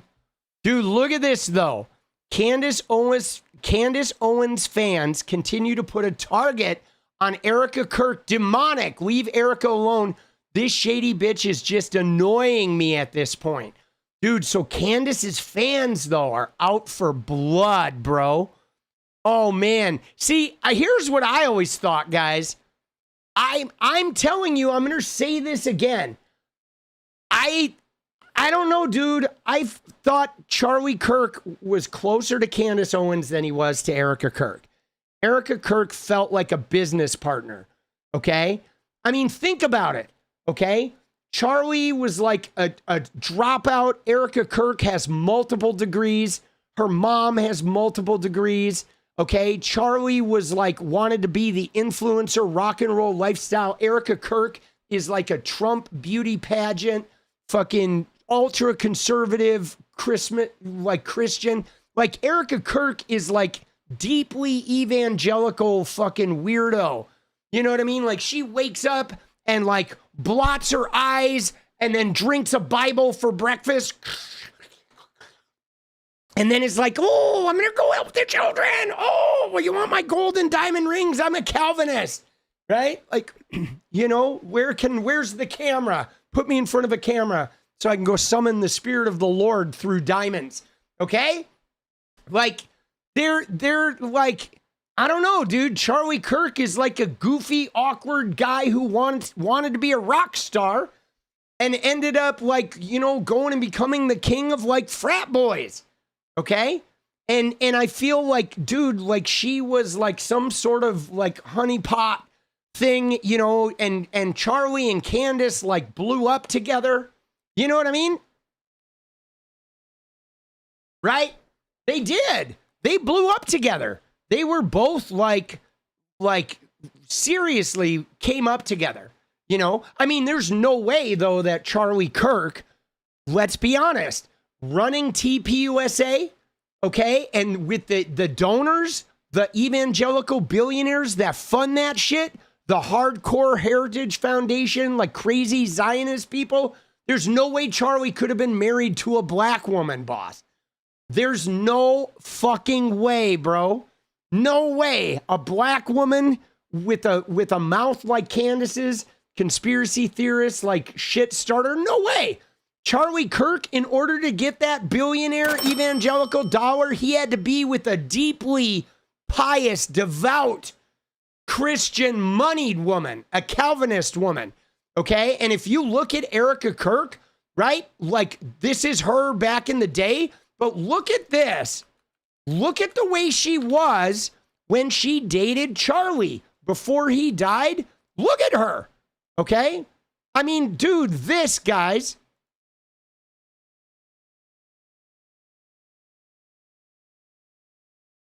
Okay. This was Erika Kirk, guys. That was Erika Kirk when she was dating Charlie. Okay. Right? She had the short skirt, but look at her. Dude, she's like a fucking trad wife. What's with the fucking stuffed animals and shit? She's like a weird evangelical fucking trad wife piece of cotton candy, bro. You know what I'm saying? I mean, this is a far cry from the leather pants, boss. Like, I think her marriage was, I mean, look at her and Charlie. This was fucking, look at this. Look at her, dude. I mean, tell me that like Charlie with her compared to him and Candace, like, no, bro. You know what I'm saying? Like this is fucking Charlie Kirk, dude. He was a goofy, mediocre bro, okay? And like she is like a Stepford wife that crawled out of the fucking underground bunker with like 72 Bibles and a handmaid's fucking costume. You know? Like even back then, dude, they're like, I don't know what their marriage was, but I don't think it was based on genuine fucking love and passion. I think it was based on Charlie having to fulfill a certain ideal in order to keep those millions of dollars flowing. Okay? You know what I'm saying? Like, even if you look at him, like, look at the family, like, dude, I don't see it, boss.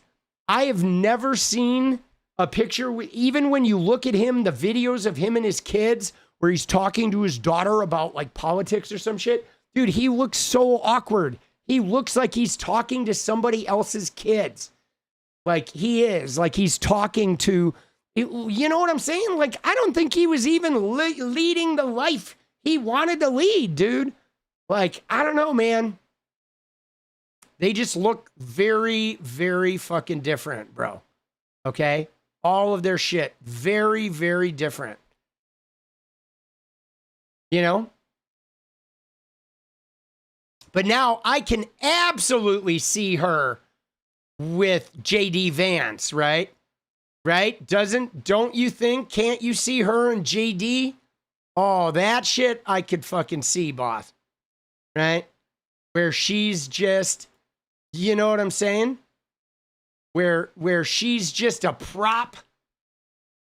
Right? She's a prop. She is a stepping stone to political and religious domination, where like all the gold and diamond rings and possible, like the more riches, let's go make $20 billion in Bitcoin and then say that we got it because Jesus has blessed us, right? You know, like some crazy Zionist fucking like wildness, right? That I can see, guys. You know, soaking Oh, shit. All right. Dude, he broke out the soaking terminology, dude. It's time to go. Dude, the tear mopping and the rapper. Dude, I'm telling you, bro. I have a picture of her, man. This is the cover of her rap album. Right there. There is the cover of Erika Kirk's rap album, boss. Tell me that ain't a rap album, dude. What the fuck are these people doing, dude? These people are not Christians, okay? Christians don't wear diamond and gold encrusted rings like that, guys. That is huge displays of wealth, okay? That ain't Christian, guys. That is like Pontius Pilate shit, okay? You know what I'm saying? That's not Jesus. That's Pontius Pilate. And everybody knows it. But these Calvinists are crazy. They think Pontius Pilate money is like means Jesus is blessing. And she's like, she ain't wiping tears from her eyes. She's wiping Bitcoin, right? I cry, right? I weep Bitcoin. Dude, so she killed him? I don't know. I don't know. Notice how the mascara is never messed up? I know. Dude, the mascara is never messed up. Dude, agreed. Dude, I've seen people who cry. Their mascara does get affected. Her mascara has never been messed up ever in any of her crying. But like, this is just weird, dude. This shit is messed up, bro. But so I don't know. I don't know if she, like, you know what I'm saying? I don't even know how to answer that question, because the thing about it is, you know, like, I don't know if she had him killed or if she's just being an opportunist on him being killed. I don't know. I mean, you know what I'm saying? I just don't know, dude. I just don't know, because people do that shit. People have people, they get rid of people that are obstacles to tens of millions of dollars. You know what I'm saying? You appreciate great humor? Let's go, Gorgie. I got the humor, bro. Dude, I have plenty of humor, right? But you know what I'm saying? Like the prosperity gospel, they're, you know, I mean, she could be an opportunist, but here's the thing though, guys. You ready? So the thing is when you get to these devout evangelicals, like, it's possible that she could be being used where, you know, they could be pumping her head full of shit. Like the powers that be killed Charlie, and then they're inflating her head with this whole like mission from God shit. And they're pumping her with her Jesuit, you know, evangelical beliefs that Charlie's in heaven. And now she's got to take the reins here, and they're helping guide her, you know? And I mean, dude, she was a model and an actress, so she wants to be in front of the camera. Like, she wants that life. She wants to be an influencer. So I think she'd be pretty easy to manipulate, you know? I mean, women who have suffered great tragedies, like, tell me, guys, you haven't heard the trope of, like, going after a widow, you know what I'm saying? I mean, it's a trope for a reason. Women are extraordinarily vulnerable, as are men. Men are vulnerable after a male widow, same thing. A woman can come in and fucking cash register that shit, you know? And you're right, though. That's the thing that's weird, is you're right. She's not acting like a recent widow. So I don't know, man. I don't know. I mean, all I know is this. So guys, I myself, okay, I rely on instinct. Okay, I have a little set of like instinctual butterflies that exist in my stomach that are never wrong.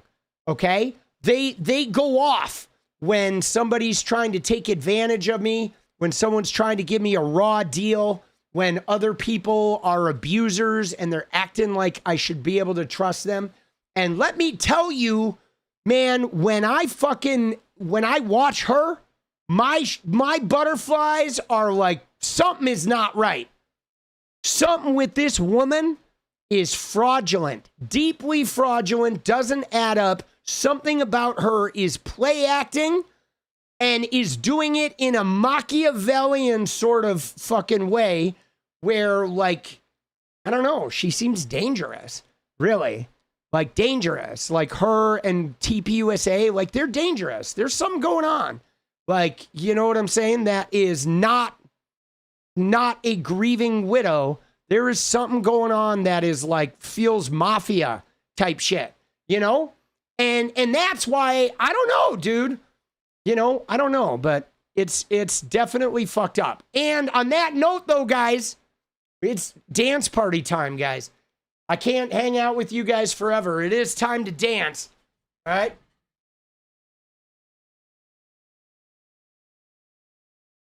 Oops. Wrong one.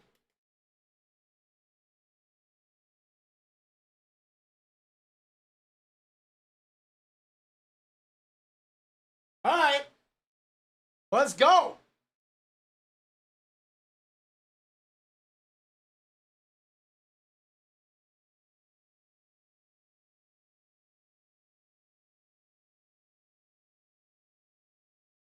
Yeah, I saw that. I don't think Charlie was controlling her. I think she was controlling him, boss. Right? I think, here's what I think. Okay, you ready? I think Charlie Kirk got into this with his dad's connections, with Bill Montgomery, with Foster Freeze. They started 𝗙PUSA. They got Trump elected. Charlie got a taste of like rock stardom with Kanye and Candace Owens. And all of a sudden they were like big names. Okay, big fucking names. And then Trump lost. And then there was like a crossroads where Charlie could go and be an influencer with Candy O and those guys and be like outrageous and cross lines and kind of be a rock star. Or Charlie Kirk could sort of do the same thing, but he could do it in the framework of like hundreds of millions of dollars. And maybe one day he could run for president too. And so I think he hooked up with Erika Kirk because of the Trump connection, because of the evangelical billionaires, because he wanted to become the de facto MAGA right-wing whisperer, the guy who converts the youth that was now working for Trump, was going to build a financial empire, and then he was going to be the presidential candidate. But I think it got complicated because I think Israel got complicated because of October 7th and because of Gaza and because of public opinion and because of Netanyahu and because of the Heritage Foundation and Project 2025. And I think all of a sudden he got into the middle of something where the thing he wanted was going to maybe have him required to be a sellout in a way that maybe he didn't really want to sell. And so I think he was stuck. And 𝗙PUSA was like losing donors, and Tucker Carlson was like getting too big for his britches. And so I don't know, man. It feels like they offed him. I don't know who they is. Could be the Heritage Foundation. Could be, you know, the whatever, the, you know, Netanyahu and Trump. I don't know. But there was like October 7th and you know, that genocidal shit from Netanyahu has changed Israel's perception. Like, the government of Israel doesn't have the same support, man. And I don't know that they're ever going to have it again, guys, unless they back the fuck off and start doing shit differently. Like, I think the way the government of Israel has just been like America's war machine in the Middle East, I think those days are over. Okay? Those days are over. Yes, for unelected people, but it's starting to seep into the elected people as well. I think, like, for a long time, the evangelicals were using the outrageous government of Israel to fight proxy wars in the Middle East for Christianity, trying to bring about the rapture. But I think that shit, those days are over. That shit is now, like, it's too fucked up. So yeah, man, I don't know, dude. But now we're gonna dance. Oh, get limber, guys. Oh. Dude, what a great stream, guys. Dude, crazy stream. Thank you guys for being here. Everybody, we appreciate you guys. You guys are fucking amazing, right? As always, dude, the support has been nuts. Thank you. I've been upping the content. I've been making 3 videos a day now. I'm trying to get to 4. Okay, I'm trying to get to 4 videos, 4 shorts in a stream. But right now we're doing 3 shorts, 3 videos in a stream. It's crazy. And I couldn't be doing that without your guys' support. You're making it possible so I can just put all of my fucking energy into here. Watch my show. Wish I would start using allegedly and hypothetically. No, I'm not using allegedly or hypothetically. Fuck MAGA, right? I'm going to discuss them and I'm not going to use allegedly or hypothetically, right? No. Why would I do that? I'm not fucking softening the blow on these shitters. Fuck them, all right? Seriously. Sorry, not going to happen. Dude, we're going to put a boot on the neck of the MAGA movement. And we are going, right? Dude, it's like, I want to say one more thing before I dance. You ready, guys? You may have seen all day today, people, MAGA people were saying Trump should fucking, right? Trump should sue the news about Epstein. Have you seen that? Have you seen MAGA, right? Have you seen MAGA saying Trump should fucking sue? Was that their first comment? Are they a troll? They might be a troll, right? Dude, we'll watch them. We'll fucking, right? So everybody was saying Trump should sue the news for all the Epstein shit. But let me just tell you, all right, and this is for MAGA too, MAGA shitters, okay? Trump is never going to sue anyone over Jeffrey Epstein. You know why? Because you could literally go out there and say all the shit in the world about Trump and Epstein, and he will never sue you because he's not going through discovery. Are you shitting me? If you went through discovery on Epstein and depositions and all that shit with him and all his cohorts, that would be the end of those motherfuckers. Dude, you can go on national TV and accuse him of having sex with every Epstein victim out there and he ain't gonna do shit. Bro, he will not do shit. All right? He will not. Neither will Melania. All right? She'll fucking say she will. But there's no fucking way. You know what I mean? Not a chance. Dude, no way. And fuck them. All right, you ready? Let's go, baby. Let's go.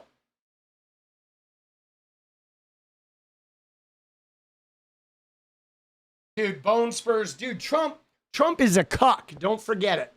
All right? He is. He is a cuck. He's a Heritage Foundation cuck, boss. That's all Trump is. That's all Trump will ever be, boss. Right? Dude, he's like his granddaughter, right? He gets into places because he's, got a wealthy family and he doesn't deserve it. And then he performs worse than everybody else there because he shouldn't have been there in the first place. That's literally the entire Trump ethos, boss. Trump is no different than any of the rest of them. All right, you guys ready? You ready for a little deja vu? Let's go, baby! Oh!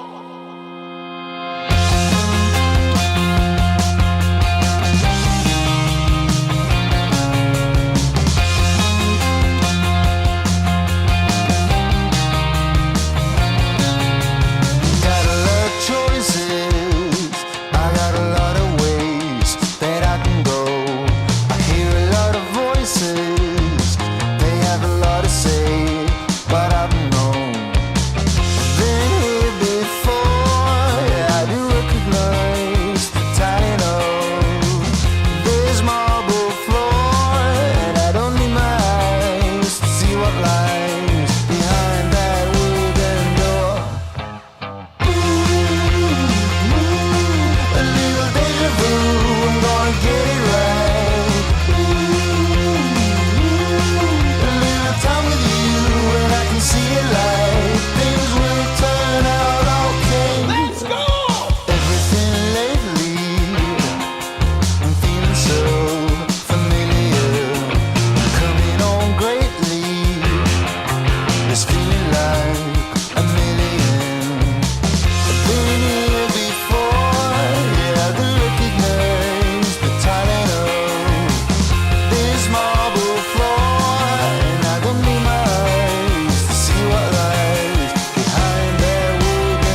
this feeling that I have now, almost a bit holy, an notion that I will make it out somehow.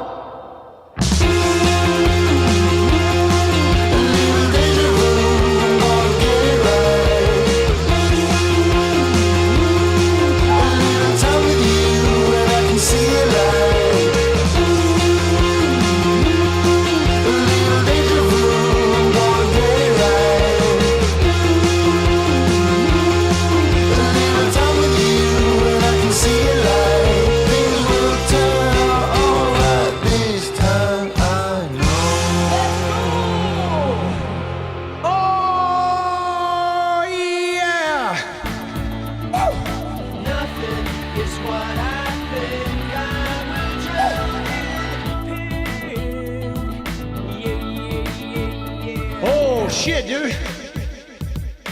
Ooh, oh, oh, oh, oh, oh.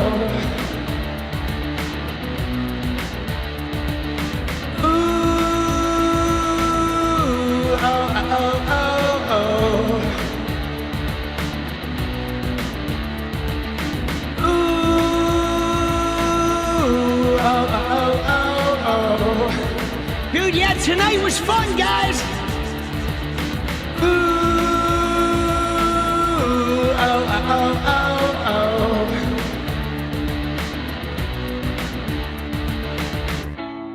I'm gonna go make some videos! Dude, thank you guys! All the support for being the best fucking community. Appreciate it. I realize we're growing. It's nice to see the growth. We love you guys. Everybody who's here, thank you for being here. I know sometimes I fuck with people. I may give you shit in chat. Don't hate me for it. It's just part of who I am. And I will see you guys tomorrow. Take care of that head. We got a lot of fight left to go, all right? A lot of fight coming up. All right, I love you. See you tomorrow. Nothing is what I think I will drown in pink. Yeah, yeah, yeah, yeah. Nothing is what I say. I feel far away. Nothing is what I think I will drown in pink. Nothing is what I say.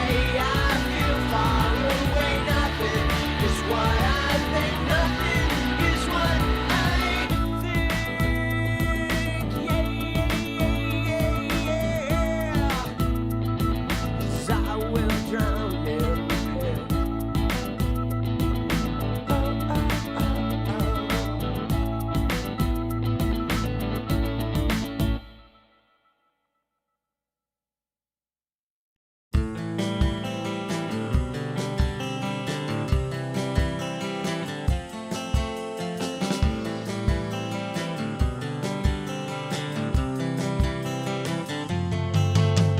Hey, I just wanna change the world. I just want the perfect girl. I don't wanna hang around, I'd rather be found. It gets better, I wonder, my pleasure together. Everyone's waiting, anticipating.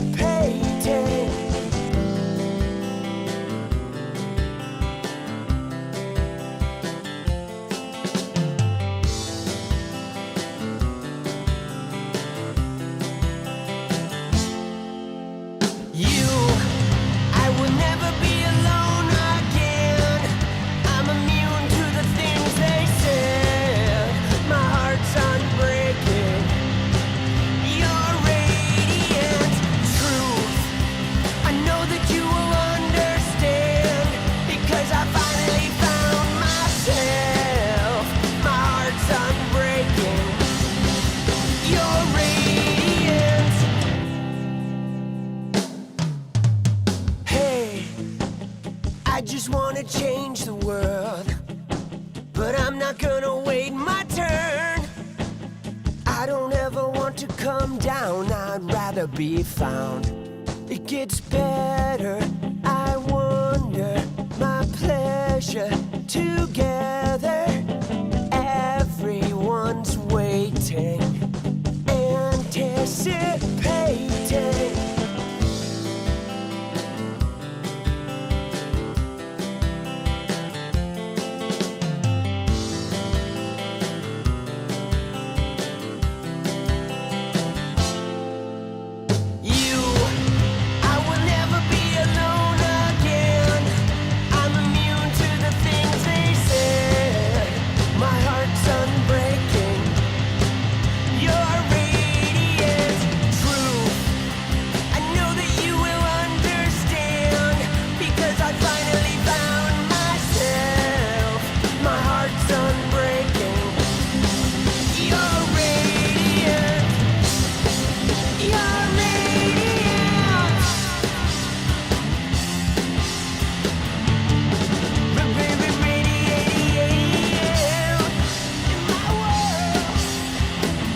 It's about you. I will never be alone.